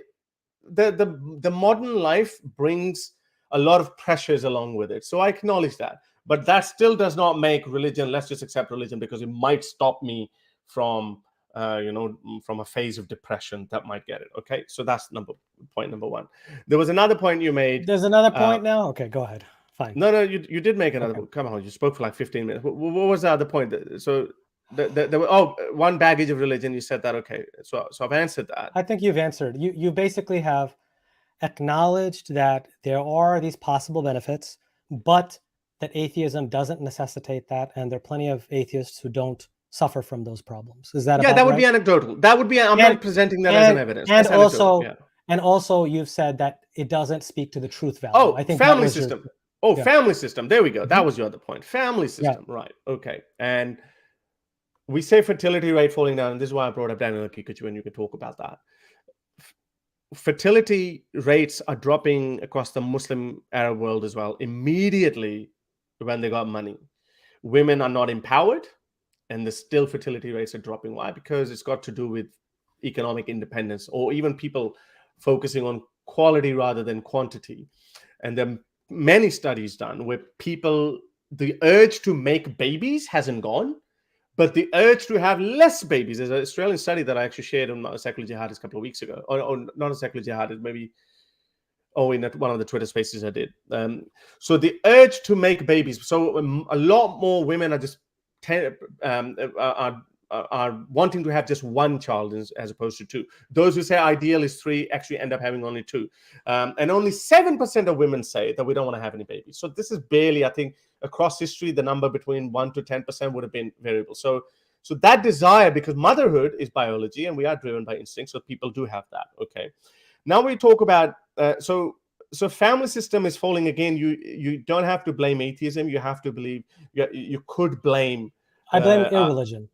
No, not even a religion. No, you can bring in economic factors in that. There's a strong economic factor. I don't disagree with. I don't disagree with economic factors. So Islam is but you would agree that Islam doesn't discourage you from being economically prosperous.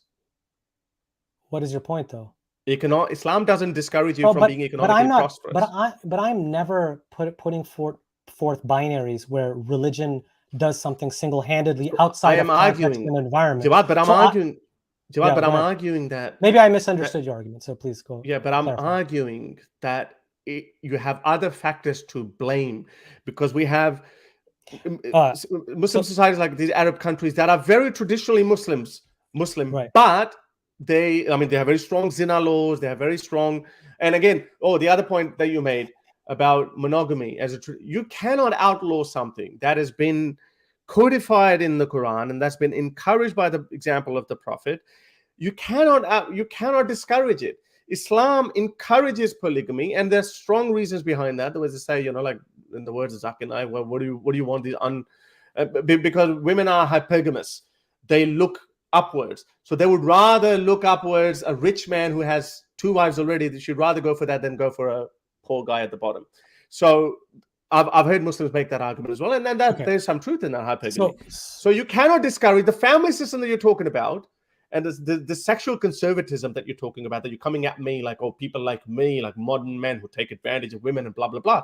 I would be taking more advantage. I would be far better off in a Sharia-infested Islamic caliphate where I would have had at least 4 wives on cycle, and I could have had a whole host of concubines if I could afford it. So sure. So you're defending.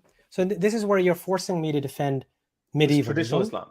But that's the Quran. So wait, hold on. No, it's not the case. The Quran actually bans. It makes you marry your slave girls. This is a wrong interpretation. No, it doesn't. Yes, it does. But we can debate that afterwards. You and I can debate that afterward. But the point is, though, that you are making me, this is the binary viewpoints that I disagree with. And this is the new atheist, why they're the flip side of religious fundamentalists. You think that there's only one option for religion, which is medievalism. But even in a country like Pakistan, polygamy, which is legally allowed, is extremely rare. In my because circles, of Indian influence. Because of the no, Indian no, influence. no. Yeah. Please let me speak, okay? Because of the Indian So- influence. Do you deny that? No, Because of the Hindu do. influence. I do deny that. So because throughout why? the Islamic world, please, I need to speak now, okay? So throughout the Islamic world, polygamy is more rare than monogamy, okay? It is discouraged by reformist and traditionalist scholars, okay? So you cannot tell me that that is something You know why that that I is? cannot claim. No, but you know why that is? Please, It's a let very me simple argument. Because- No, because you made a very flawed argument. That's because there are because- not enough women. Richer men in No, Arab that- countries please, always can I- have polygamous relationships. Yes, so that But is richer not- men in Pakistan don't tend to have polygamy. They don't practice polygamy cult- because it is looked because down it's a- upon. Okay. In the Arab So I'm world, not- it is not but you're looked down making me- upon. So you're forcing me to defend a view that I don't have, and then claiming that that is what religion is. Whereas practically, Yeah, but Islam speaking, is that. No, hold on. It is encouraged. You're saying discouraged? but- It's encouraged. No, hold on. So I grew up very religious. In my 20s, I was actually very Pakistan. conservative. I was very Pakistan. conservative. Well, I was born and raised in America. No, But I but was your still parents are Pakistani. Yes. So listen to me, please. Let me finish. Now Indian you're culture. interrupting. I let you speak, and you just been like cutting me off. Okay. So, in my religiosity is what I'm actually calling to, not your imagined worst case uncharitable viewpoint. So when we're comparing my sexual ethic with your sexual ethic, I think my sexual ethic comes on top. Why? Because I didn't engage in premarital sex. Why? Because I'm less likely, at least by the studies, to commit adultery. More religious people are less likely to commit adultery. You actually defended, or at Religious least or Islamic? did. Christian or Islamic Muslim? Because there's a huge What? difference. No, there's not. Studies have been done across the board and show that religious people are less likely to commit adultery. Yeah, but Islam allows second wife. So if you have an urge to commit adultery, But you can just go get a second wife. But what I'm trying to Does tell it say you is that monogamous? what I am Does the study say trying to, monogamous? I'm just What trying to be accurate with your study that you're just throwing in, which I haven't looked at. But I'm saying So- Islam actually legalizes cheating by allowing you to have the second and third and fourth wife. So even if you talk about polygamy, the difference between polygamy and what polyamory, so let me finish this point now. Polygamy and polyamory and open marriages is what you are positing is far worse than polygamy, because polygamy means that if you have sexual intercourse with a woman, you have to do it in marriage and you have to financially support her. And most importantly, you are responsible for raising the children that come from that marriage and that intercourse. Whereas when you have open marriages, that is not the case. And that leads to broken families. Now, you said, Armin said that, oh, well, this would We're not only be encouraging slavery. We're not encouraging cheating. I I'm don't know not- where you're going with this. you're encouraging open marriages. You're encouraging. No, I'm not. I am not. Yeah. Armin was talking about it. I actually don't. I've actually on record said numerous times that I'm actually monogamous at any given point. That you should be. Yes, you can But you have said that relationships. people should not. You said that people should not have monogamous marriages throughout their life. Whereas I am arguing. No, that we that's should not what I have said. No, monogamous- you misunderstood. I have your quote. I have your Yeah, quote. You yeah, said it's a wait. failure. You said it's What's a the- failure. What's the quote? said- Read the quote. Read the whole Okay. quote. Okay, I'll get you the quote, my friend. You said it's a failure of. Let me see. I'm pulling it up. But the point is, you Read the cannot. quote. Okay, I'm looking for it, my friend. All right. You said, quote, "Divorce is not a failure. If a Yes. couple stays on for the rest of their lives, then that is a failure. We were not biologically designed for one person." Unquote. Yes. That So- does. Where does it say that you need to be cheating and having multiple sexual partners at any given point? I didn't say that. So I'm That's saying what you that said. No, I'm saying Okay. that I am arguing for lifelong monogamy with the partner that you have and you I don't have think kids so. with. The Yeah, reason people why are not? unhappy. Why not? People are Because unhappy. no, but People it's got not unhappy. just. I'm yet to see. I'm not going to put you in the microscope, but I'm yet to see.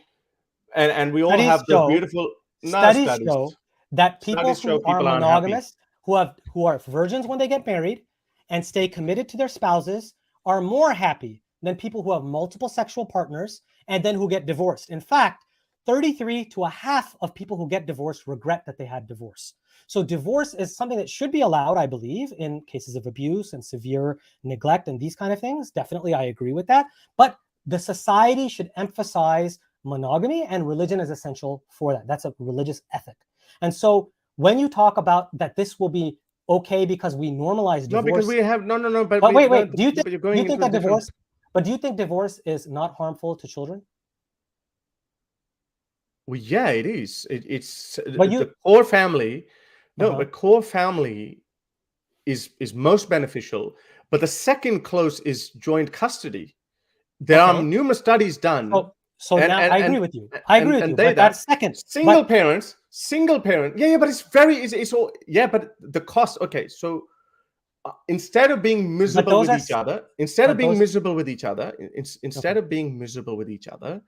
better to divorce and look after the kids in a joint capacity. Be a good father, be a good mother, and have a joint. Look, there is no study. All the studies that you refer to, and I actually said the study that was done on all the studies that were done on this topic.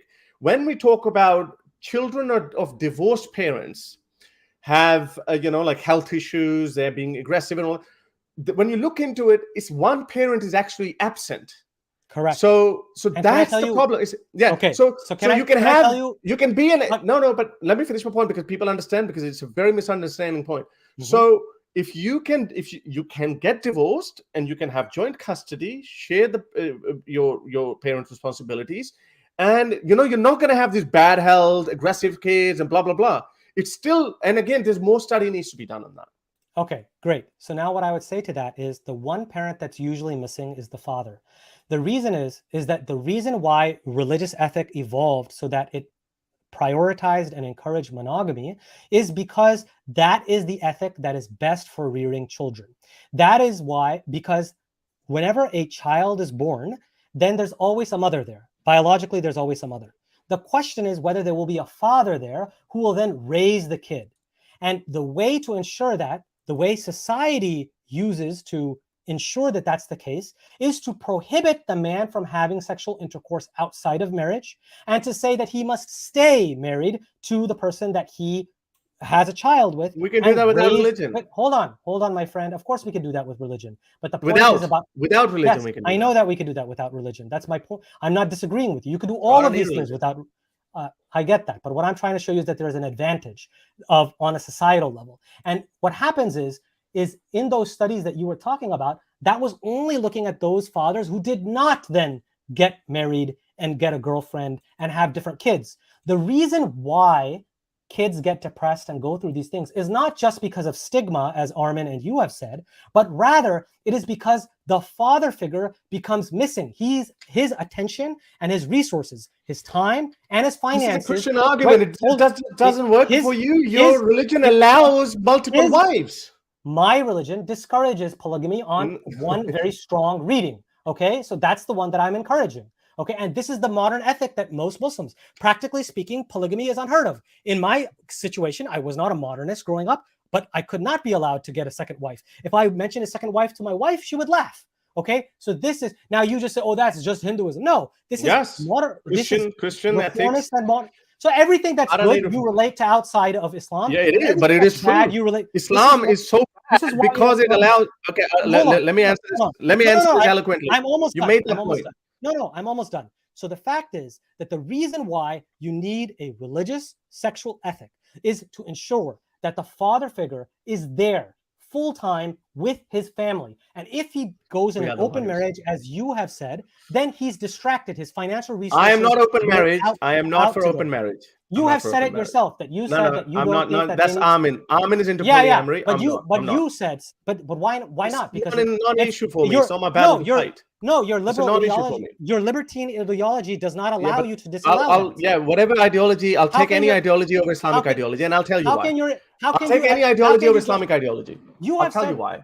Yeah. So come on, let's make the point. Let me make my point. You've said that Brother you can't even deny Javad. You have said that you can't even disallow a sister and a sister to be in a relationship, or a brother and a brother. I have other arguments on that. I have other arguments. You said that it's by a totally law, different argument.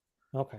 All right. I have a But totally anyways, different argument on that. go And ahead. there's a whole Go ahead. debate on incest or why, through my The line of reasoning. The Quran itself, by the way, discourages the polygamy. It's only the Hadith, which is again questionable about whether Quran or doesn't not we take discourage. that.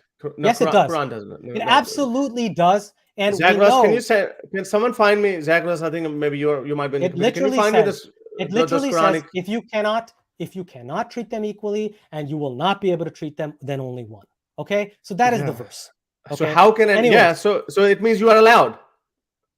I didn't deny that it's not allowed, but I'm telling you that in the religious ethic of the modern period, it's not something that's encouraged. Screw modernity. Okay. That 1,400 million, hundreds of millions of women have to live under that hanging sword. This is the binary that you produce, which is I have to defend because it makes medievalism versus your Islam. Enlightenment, which was a religious phenomenon to begin with. That it reformed religion, and you're saying that I can't go that same path because of all the figures that you have raised. Because it makes sense. It seems to me that you're making excuses. A fundamentalist and because you're making excuses. Okay. It makes sense to a fundamentalist and a new atheist. That's who it makes sense to. Okay, let me answer that. It doesn't matter what you say. We also have Sahih Hadith narrations where Prophet Muhammad himself wasn't doing justice to his wives, because you can never do justice. So Quran just dangling that little carrot. I didn't say that it was disallowed. I said that it is discouraged. Okay? It's not discouraged. It's not even discouraged. Modern but it's not discouraged. Can ban it. It's up to them. And Reformed traditionalists have said that. That's like saying modernists who say it. That's like saying, as long as you don't leave a mark on her face, you can plant one across the face. So I have a whole video on the fact that verse does not mean that. But I'm not even talking about that. I'm not even talking about. Come on, man. Let me. You want to push religious people into a box. Let me push it first. You're not even letting me push all of history. You're not even letting me push anything. All the science that was done under the Islamic umbrella, throw that all out the garbage. Jawad, when I call you on that, you say, "What about slavery?" I'm getting tired now. No society. But why don't you do your? Now. Yeah, go ahead. I'm tired too, my friend. Now. Yeah, it hurts when you're getting smashed. I mean, it hurts. Thank you. I'm sure that a lot of atheists are going to convert to Islam today. I don't need anyone to convert, my friend. What I need people to realize. If you win, that's the metric. What I need people to realize is that you don't have behave to like live an in a binary. I don't need you to tell me how I behave. You just start shouting. And you're not letting me finish my point. You say racist and bigoted things. You have said that you side with far-right European bigots who say that we should limit migration to Europe. That's the stuff that you encourage. Values matter. Yeah. So you do this racist. If someone, no, that's not racist. That's not bigoted. And then you wonder why people think you're a sellout and a bigot. Like nobody wonders. I don't wonder. Nobody people respect me. You literally called your country Pakistan as barbaric, and you're using white man's burden. But you're not a white man. You believe in white. So do you believe in white man's burden? No, it's got nothing to do with white or black. I know. It's coconut man's burden, right? Coconut man's burden. How Pakistani minorities are treated, it is barbaric by today's standards. Not by Islamic standards. By Islamic standards, it's a beautiful country. By Islamic standards, it's way better. Strange. But let me finish my point. Harris, it's strange that there are atheists of other religions, such as Hindus and Jews, who can leave their religion and do so decently. They don't have to then join far-right bigots and xenophobes. I'm not far-right bigot. I haven't joined with any far-right bigot. But you side with them on my. But you believe. Yeah, Robert Spencer, I've had a fight with him. But you believe in their theory of mass migration of brown hordes of Muslims who are overcoming Europe. Those who believe in child marriages. Those who believe in child marriages. You back that narrative. You back that narrative. Yeah. See, you're defending it right now. There's a next caveat in that. Those people who have barbaric values, including according to you, those are barbaric values. Child marriages. I don't use white man's burden language because it's not about white man's language. I'm somebody who's studied history. I'm an academic. Islam is, So what about? Are you going to child marriage? Is that a barbaric practice or not?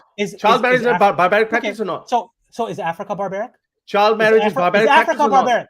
Is Africa barbaric? And any country, yeah. Well, see, this is where white man is worried to talk about this. I would say, do you want to hear? Do you want to hear a soundbite? Here's a soundbite. Tell me any civilization other than white people, any society, whether that's the American Bible Belt, any society that practices or endorses child marriage, in my view, is barbaric.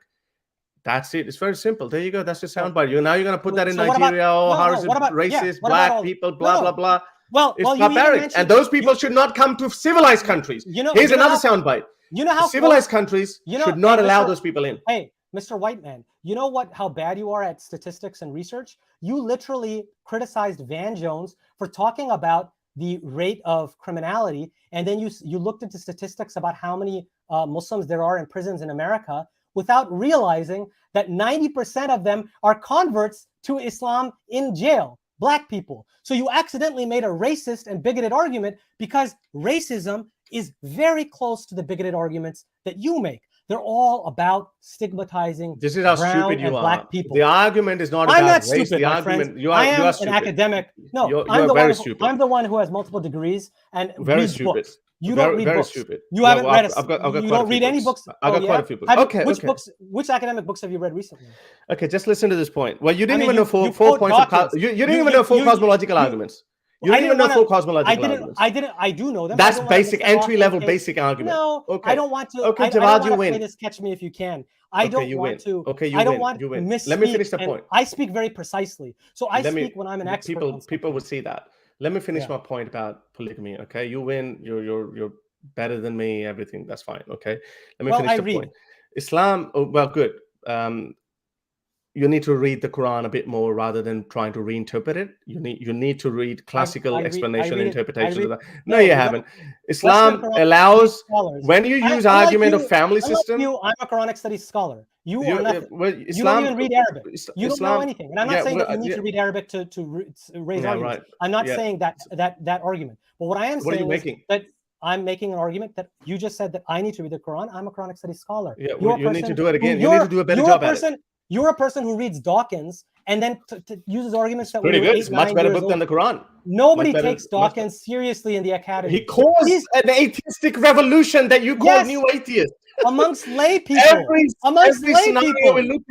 Every scenario we look at, atheism is on the rise. Everywhere we look at, right? Who denies that? Did I deny that, my friend? So you win. Go convince your fellow academics about how beautiful Islam is. Islam discourages polygamy. No, it doesn't. Allah allowed polygamy. Hindus. You're talking about cosmological argument. You say that Anselm has a cosmological argument. He does not. So, you just. He does. No, he does not. And Anselm's is an ontological argument, and Aquinas has cosmological argument. What's wrong with that? You said it the other way around. But anyway. Okay. But anyways, I don't actually think that's a big deal. Anselm's ontological argument. Yeah, so it is not a big deal because you're trying to because you've been you want to throw your credentials at me. No, by a guy with only one degree, undergrad degree in IT, and you feel like, oh, hang on, you're being like, how can this guy so stupid just answering all these questions? Even your atheistic philosophers laugh at Dawkins. No, very few of them, but it doesn't matter. There are good atheistic philosophers, but new atheists unfortunately drop the ball. Okay, listen. Okay, let them laugh. I don't care. I'm a consequentialist. I look at the effects of any Dawkins. With the list of please don't use terms. With the list of all the enlightened scholars of the Muslim world that you quote that you showed, they were all failures, and Dawkins managed to do a lot more in the 10 or 20-year career of his, which Dawkins did nothing. Dawkins did all of that. Dawkins did that. Bertrand Russell laid the foundation. Dawkins just exploded. Anyway, don't compare Russell to Dawkins, please. Okay, fine. I don't look. You don't have to worship. I don't care. Okay, I don't care about that. I'm going back to the polygamous point that you made. These Islamic philosophers created an Islamic civilization that thrived in science and advanced science. Bullshit. And this is what the modern scientific revolution. Bullshit. Slavery. Read something, wife beating. Bullshit. Read in the name slavery. of your Lord. Read, if they had abolished slavery, emancipated women, I would have said, okay, they haven't done it. You moved the goalposts. You're talking about science. Now you haven't done it. They haven't done it. They did not invent human rights because they had a chip on the shoulder, and that was the Quran. Cutting off hands and feet, stoning adulterers. Quran is what encourages stoning them to study adulterers. Science.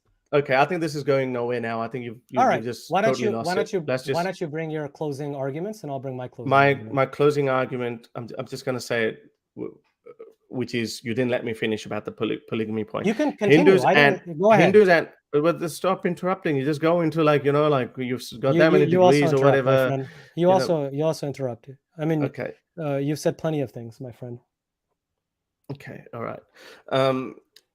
Hindus and Christians are in a much better position to make an argument built around lifelong monogamy, not Islam. Islam allows multiple wives. Islam allows sex slavery. Islam has no leg to stand on. When you say that there are cultures where polygamy is not, monogamy is more. Everything good is outside. Everything bad is me. inside. Yeah. Everything good is outside, and everything bad is inside. This is your methodology, Harris. This is called a polemical perspective. I mean, this is not a neutral way of doing Prove it wrong, but this is true. The Quran. So sometimes you insist on following the Quran. Sometimes you insist on following the Quran. The Quran itself discourages polygamy and says that you need to marry your slaves. It endorses it. It endorses it. And sex slavery is a whole new topic. Fine, you Malikat Yanim means something else in your word. That's fine. I didn't say that. But Hindus and Muslims. Yeah, go ahead. Hindus and Christians have far better case against lifelong monogamy than you guys. I know you like the support of Hindutva and the Christian right wing. I know you need to flatter them, but I mean, let's try not being a sellout so bad. Okay, it's pretty. You don't know anything about my work. You don't know anything about my work. I do. No, you don't. Actually, you don't. I read your book. Book was 5 years old. I've done a lot more. My activism was a lot more after that. I know you've said stuff against Hindutva, but at the same time, you pander to people who follow you. No, I don't. From that ideology. No, that's just like, now you call polemic. Now that's just ad hominem. You're just like, you got nothing to argue. Fine. I can appreciate. Again, I don't even care about. If you think it's ad hominem, fine. I withdraw it. Go ahead. Continue with your argument. As if you didn't know that. Well, sometimes we're fallible human beings, my friend. Right. So when you start, saying, you're a good Muslim. Islam should have created a very good human out of you. Like, there's so much more that you just get in. You get like you really don't behave like an academic. Like, I've argued with PhD philosophers and I've spoken with them, but you just get in talking about behavior when you are. I'm not an academic. I'm an activist. Yeah, I do use certain language. You're an academic. No. It's not about you your need language. to create. You need to keep some certain type. You think it's the language that bothers me? No, it's the fact that you pander to these kind of extreme right-wing bigoted xenophobes. That is what bothers me. No, I don't want child rapists. I don't want child rapists in my country. Now you're calling all Muslims child rapists? No, I didn't say that. You're so stupid. You don't even understand the simple point. I'm saying those people who believe in that. Right? Yeah, you are being stupid because you're not even steelmanning the position. What is my position on immigration? What is my position? It's just steelman. What is my position? So where does it? How do you include all Muslims in that? Is that what you are? You just deliberately strawman and lie. I didn't lie. You just said all Muslims. You just rephrased me and you said all Muslims. No, I did not say that. I said that I did not say that you claimed that. Okay, this was a rhetorical question that I asked. I know that you have excluded people like yourself, conveniently, or people who are leaning in your direction, like I've excluded you as well. I am a religious, practicing, believing Muslim. Why would you include me? You don't believe in the 9-year-old marrying 9-year-old girls. You don't believe in that. I'm all for you. So don't most Reformed traditionalists don't believe in that either. That's fine then. So I'm not against them. So you think that a majority of Muslims favor that kind of thing and come to Europe? No, I'm saying those who say that. This is what I'm saying. You don't even understand my position. So then, why are you defending these right-wing people? I'm not defending them. I'm giving my own point of view in that. This is why I'm saying you are a freaking. That's a terrible kind of an academic. Like, what kind of? You don't even understand my position. I have said categorically numerous times. You defended. I corrected Sam Harris. I corrected Sam Harris in the same book. I corrected Sam Harris that when he quoted the Pew survey. I don't know exactly what page.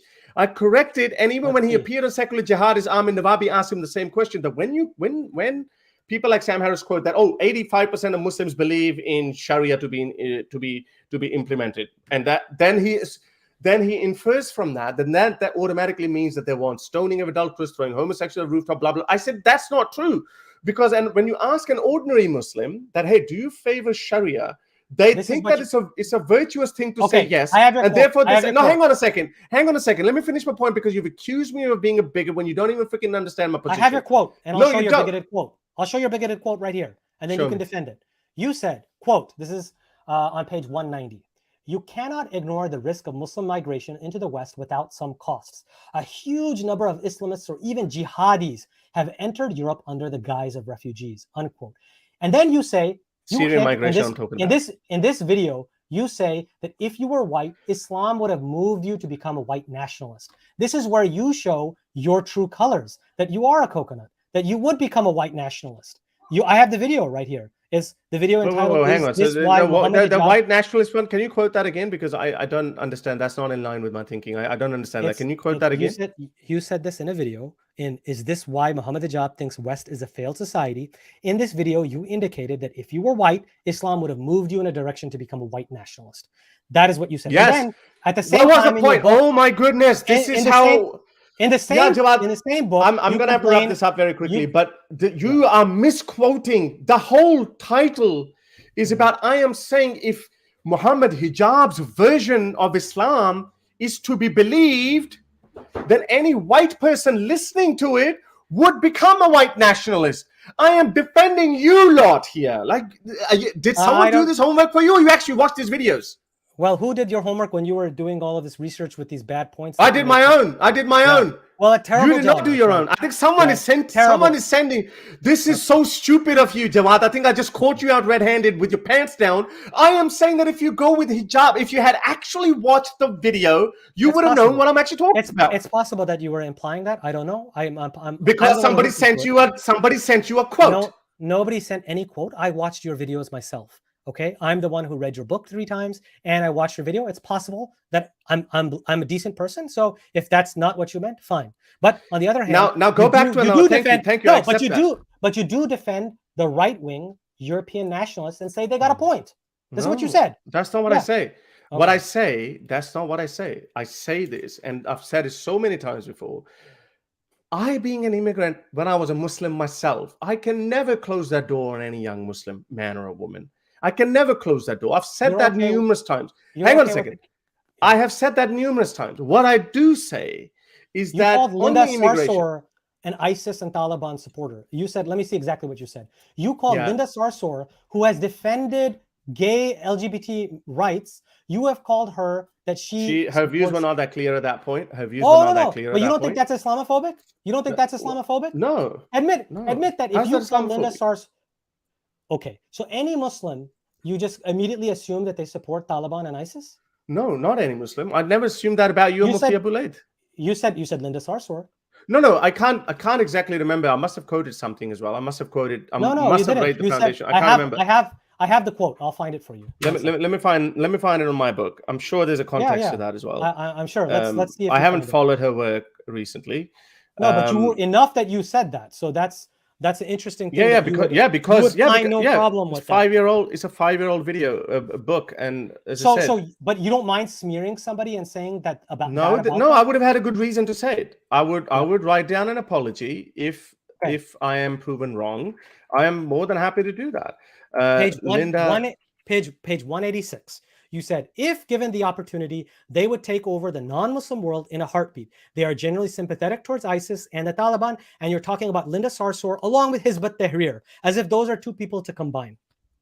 So you don't think that's Islamophobic? So I'm talking about Islamists. No. So what did I say? So I said, this is what I said. So these are the 4 concentric circles of what type of Muslims we have. We have jihadis, and the second one is Islamists. So Islamists, I'm saying, and you conveniently leave out the definition. You said of Islamists.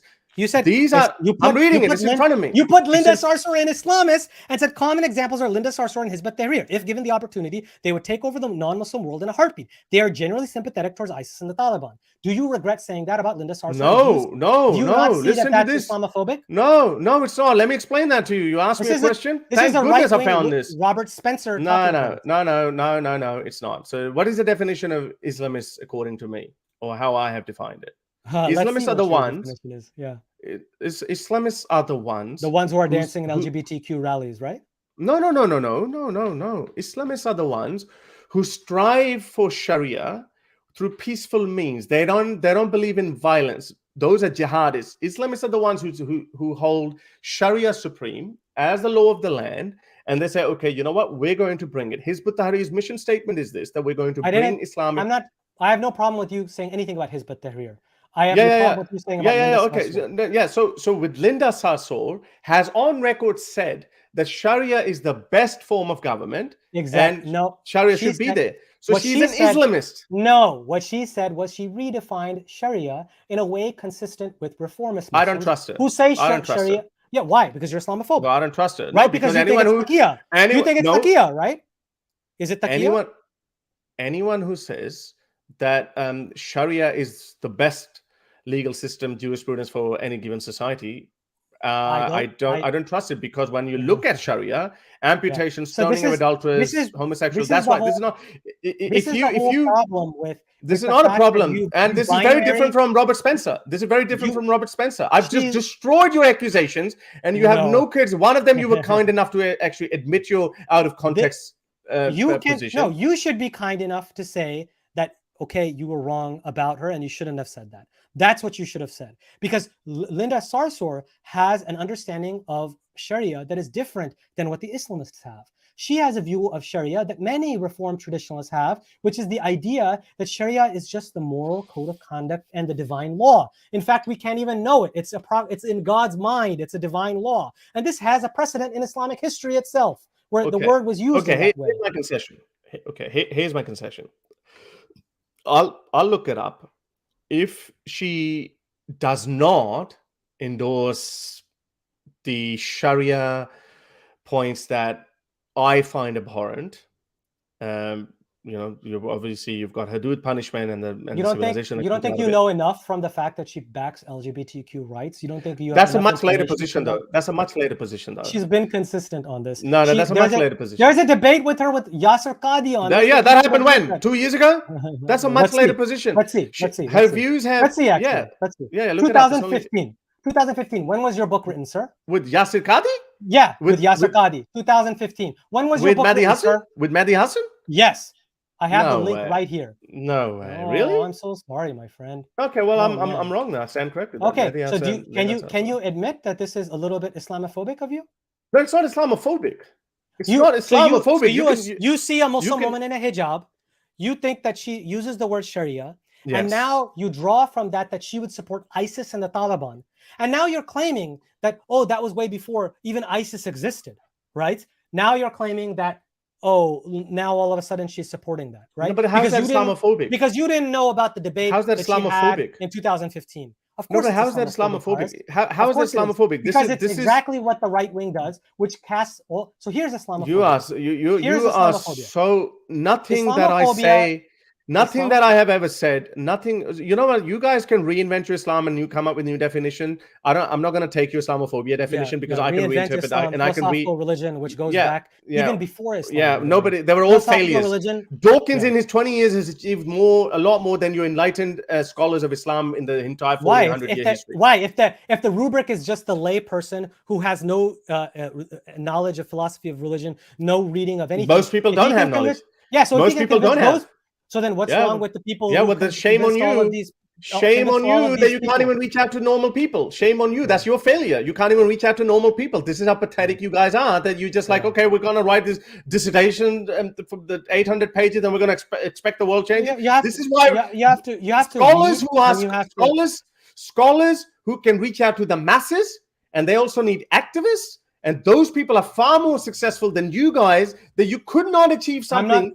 I'm not denying abolitionist. You could not abolish slavery. You could not emancipate women. You could not do anything for the non-minorities. The people who abolished slavery were mostly religious. The people who established human rights did so on religious terms. Stupid argument again. Yeah, we can be inspired by religion, but your religion, they grounded not religion. Okay, we're going in circles. Let's wrap this up. Let's wrap this up. You can do your. Let's wrap this up. You keep going back to the individual beliefs of people, and then when people say that I gave you the whole sweep of history. The whole. No, you didn't. You still could not prove a single point. What I said, it is irrelevant what people believe, because they can turn off their religious mind. They can apply that on science. They can apply that on human rights, and then they can turn off the religious mind. It's irrelevant what's your. In fact, this is much more important. It goes in my favor that people can switch off. They have to switch off their religious mind in order to work on science and in order to work on human rights. By the way, that's how bad religions are. 2014 tweet by Linda Sarsour: Taliban murders innocent children in Pakistan, and U.S. government drones innocent children in Pakistan. Be outraged always. Okay, that's fine. So she supports Taliban and the ISIS, right? According to you. No, I said I said the result of Islamists is Sharia. 2000, So Sharia, you're not missing. 2013. Opposition to gay marriage today is same as opposition to interracial marriage 50 years ago. Majority folks will get over it. You didn't bother to do any research on the person that you're calling ISIS and Taliban? No, she's still an Islamist. She is an Islamist. It's not. This shows your weakness of your viewpoint. Nothing you say has a. You're not even understanding the point, man. If you're getting charged up, you're getting charged. No, you're an idiot. Okay, you're a freaking idiot. Okay, don't stop calling me that. You're an absolute idiot. You are an absolute idiot for even using loaded terms. You're getting triggered by ISIS. ISIS itself falls in the jihadi category. The category of Islamist, Linda Sarsour is an Islamist because an Islamist wants to achieve Sharia. Okay, she has a different definition of Sharia. But she wants Sharia. So according to you, most Muslims, if they believe in Sharia at all, are Islamists. No, but they're active. No, but most Muslims are not actively working. They're not activists. Linda Sarsour is an activist. Do you know what she defines Sharia as? No, I don't care. That's irrelevant. You don't care. Because you're just liking the ISIS and Taliban. This is the level of your research. Bigotry, ignorance. Do you want Sharia in America? This is what you do. Do you want Sharia in America? Sharia is defined differently. Do you want Sharia in America? Yes or no? I have my own. You're answering. Whichever definition of Sharia you have, do you want Sharia? You need to know that. So no, that's not my point. This is how stupid you are. You're not even understanding the point. I'm saying I need to answer that because whatever Sharia, whatever version of Sharia you believe in. You've asked me an Islamophobic question, so I need to answer now. Okay, so my answer is this: I consider Sharia to be a historical, man-made construct. It's equivalent to fiqh. It was the human interpretation trying to understand divine laws. Do you want it in America? Can I answer? Based on this definition. This is what you guys do. Can you let me talk? I know you can't read and you don't have a reading comprehension, but let me finish. So based on this interpretation, no, I do not want Sharia because I consider it a historical human. But she does. There you go. You're such an idiot. Because she does. You are the simple-minded idiot. You are the simple-minded idiot. She does. Yeah, because it's such a simple point. It's such a simple point. Yeah, because you can't. She does because you don't want me to tell you. She does. Reality She wants Sharia. Other people consider Sharia to be the divine law. Yeah, but she does. So she's an Islamist. She's an Islamist. So you've just called. Yeah. So this is the bigotry that you engage in. You're an idiot. You don't even want to learn. You don't even want to learn. Islamic. No, watch this. Go back, listen to the whole thing again, and watch how your arguments have been destroyed. In Islamist, according to me, this is a simple, basic, fucking Socratic approach. You are a new. All right, you're an idiot. Okay, we're done. We're done. I think we're done. You don't understand. Islamist means someone who aspires to create a Sharia society. You're a freaking idiot. You fall in the lower category than that because you're not actively seeking out Islamist. I do want. Why are you stopping? I do. I'm not stopping. I'm saying. I'm saying something. Why don't you? Okay, you're incapable of having a conversation. That was a mistake. Thank you very much. Let's just end this. Thank you. Have the last word. Harris, don't run away. Let's wrap it up. No, because it's 3.5 hours. It's just stupid. You're so stupid. I actually thought you were an academic. I thought you are a freaking academic. You don't even understand the definition of jihadi Islamist. You're quoting me and you can't even freaking read what's written right in front of you. An Islamist is someone. An Islamist is someone. And you are an absolute idiot, my friend. You should be ashamed of using the word academic for yourself because this is how stupid you are. You can't even understand the other man's point of view. You misquote people, and then when you lose, you call people bigots. You're a freaking idiot. Yeah, now I'm done with you because you have turned out to be an absolute idiot, and this turned into a shit show. Absolute shit show. I've made my argument. You just have your last word. Just for the sake of decency, I'm going to let you finish. My friends, you said things, I said things. Let's finish on a high note. Okay? Your students are going to look at it and they're going to be embarrassed of you. Your students are going to come running to me and they're going to say, Harris, they're going to send me an email, Harris Sultan. You know what? My professor did a horrible job. You made very good point on Islamism, on Sharia, because you're so stupid. You kept interrupting me. You wrote down essays. You read those essays, and I listened to those freaking essays. And whatever I remembered, I just answered those questions. Because this is after preparation. A professor at Harvard comes like this. I read and I prepare. And you speak a lot of bullshit. So Harris, you and I both have said stuff. It's time to finish on a high note. Okay, you've said stuff, I've said stuff. Let's end on a decent terms. Okay, so let's Wrap it up. say, Hurry up. I got to go somewhere. Just wrap it up. Make your closing statement. No, I've made my closing statement. Okay, wrap it up. So I will make my closing statement now. So what I have shown today is the fact that Harris's and New Atheists' conception of Islam is the flip side of religious fundamentalists. They have a monolithic and reductionist view of what Islam is and what it could be, which is ironic given that they use as part of their founding narrative myth. That is what it is. New Atheists have myths. So the first myth that New Atheists have is the myth of the secular atheistic enlightenment. So we find that that is a complete myth and bogus.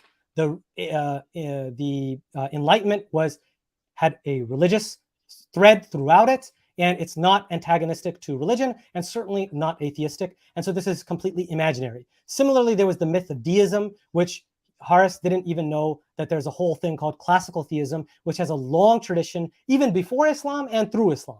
And that was the dominant Islamic philosophical viewpoint through history. Then the second myth that Harris and New Atheists use is called the myth of the conflict between science and religion. No credible historian of religion accepts this myth. It is a bogus myth. Even the guy who has History for Atheists, who's an atheist himself, it's a YouTube channel, he debunks this. Okay, so please, if you're viewing this, please go watch his channel. Then there's the myth of human rights, which Harris doesn't realize. Yes, it came out of Enlightenment, and it was rooted in religious ideology, the idea that God is the one who creates human beings.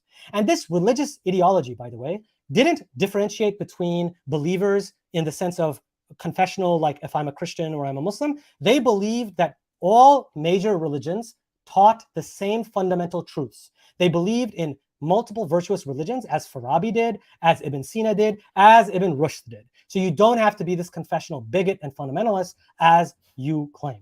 Finally, there is the myth of religious violence, which we didn't get into, but that is something that I talked about in length on my debate with Robert Spencer, which, contrary to what Harris said, people who watched that, including my students, said I did a fantastic job. Finally, there was the myth of religion as a mind parasite or a virus. This is the New Atheist idea that Harris says, where he says that there's absolutely no benefits to religion.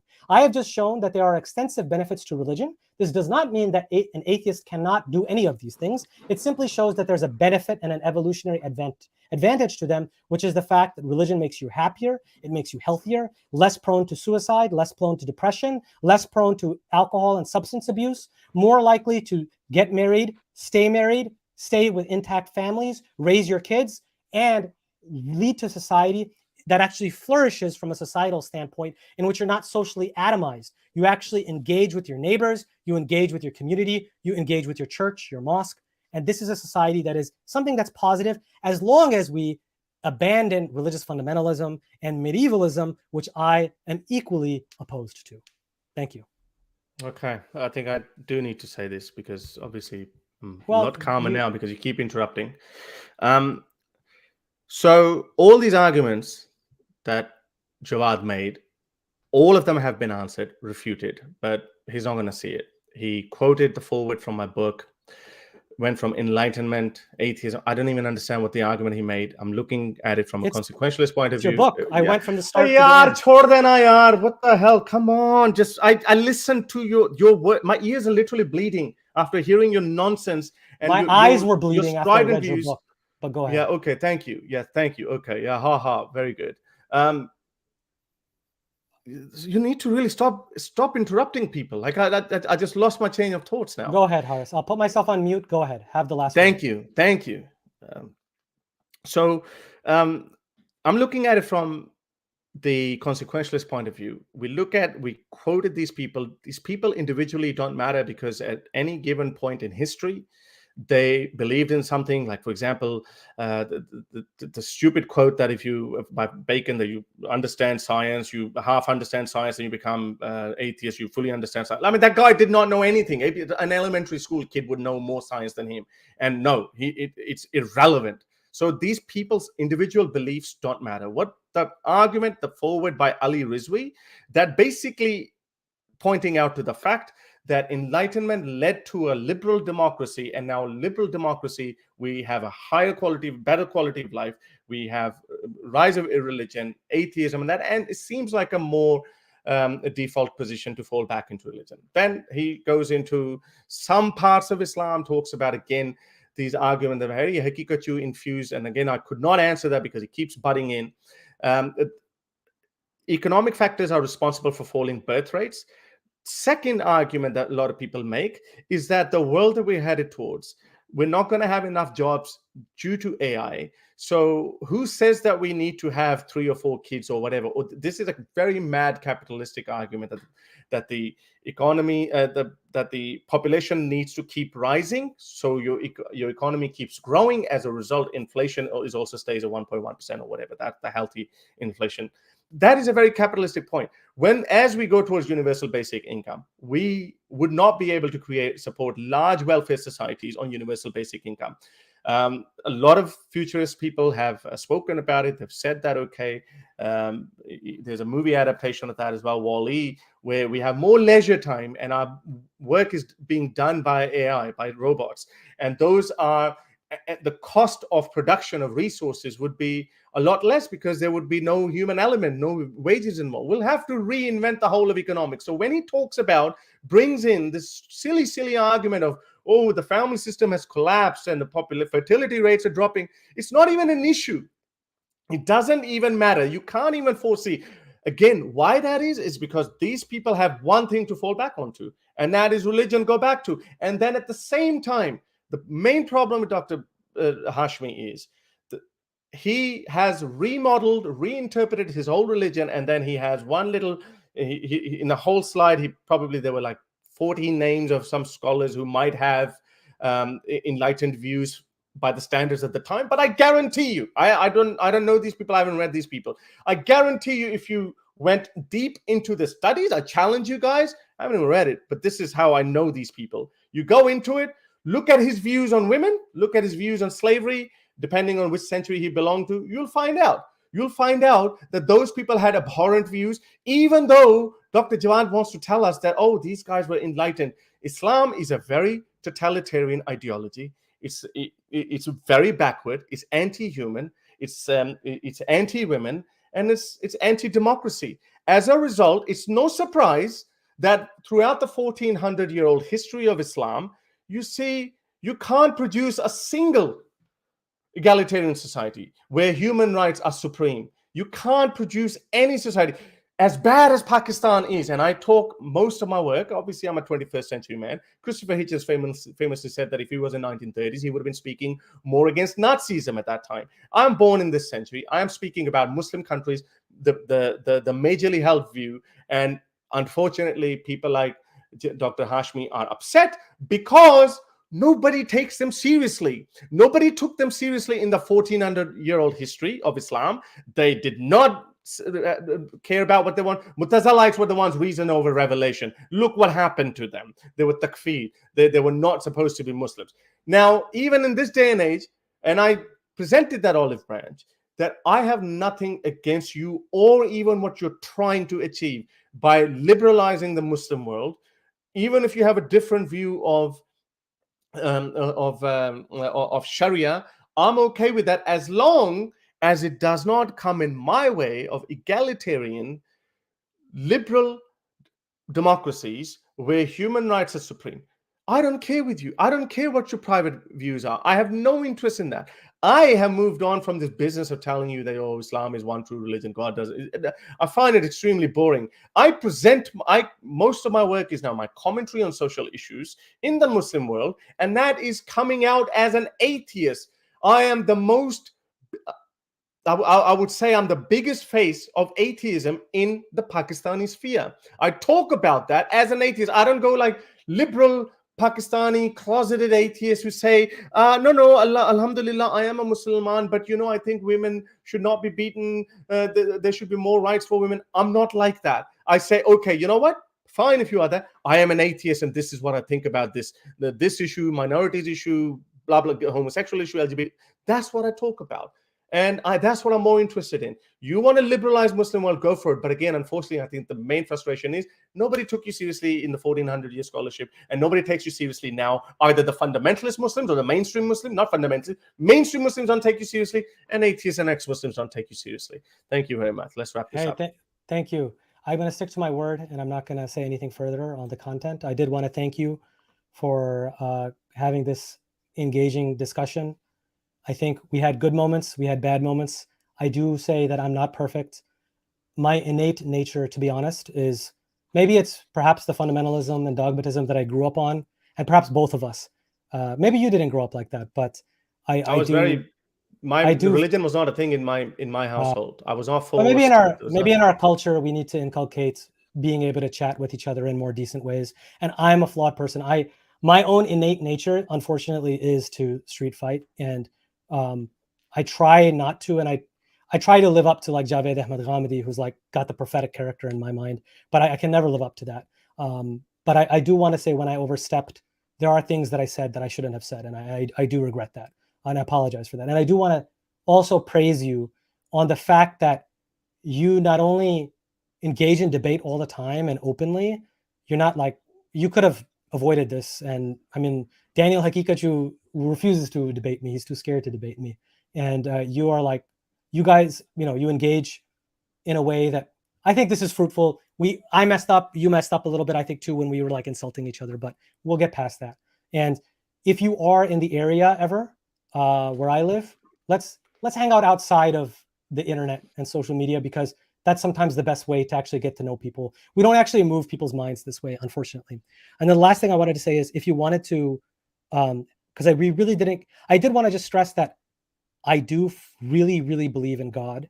And that is the basis on all the sociological stuff that I'm talking about. So unlike Jordan Peterson, I actually think it matters that you believe in God, but I'm not a philosopher of religion, and that's not my specialty. So if you wanted to have a good discussion on that, and he's definitely better than me when it comes to mannerisms, I would encourage you to reach out to Dr. Khalil Andani and see if he would want to mix it up with you. But I hope. I mean, I have spoken with Mufti Abu Layth, and then after that, I actually do take a lot of his understanding on certain bits, because I make sure that I understand if I'm going after a certain claim of Islam. I go after, so rather than me just making a fool of myself and criticizing it, I do understand, I do take his view on that, like on a friendly terms. I met him once, I've spoken to him on the phone for 3 or 4 hours, and I've always enjoyed his company, but it never went that way.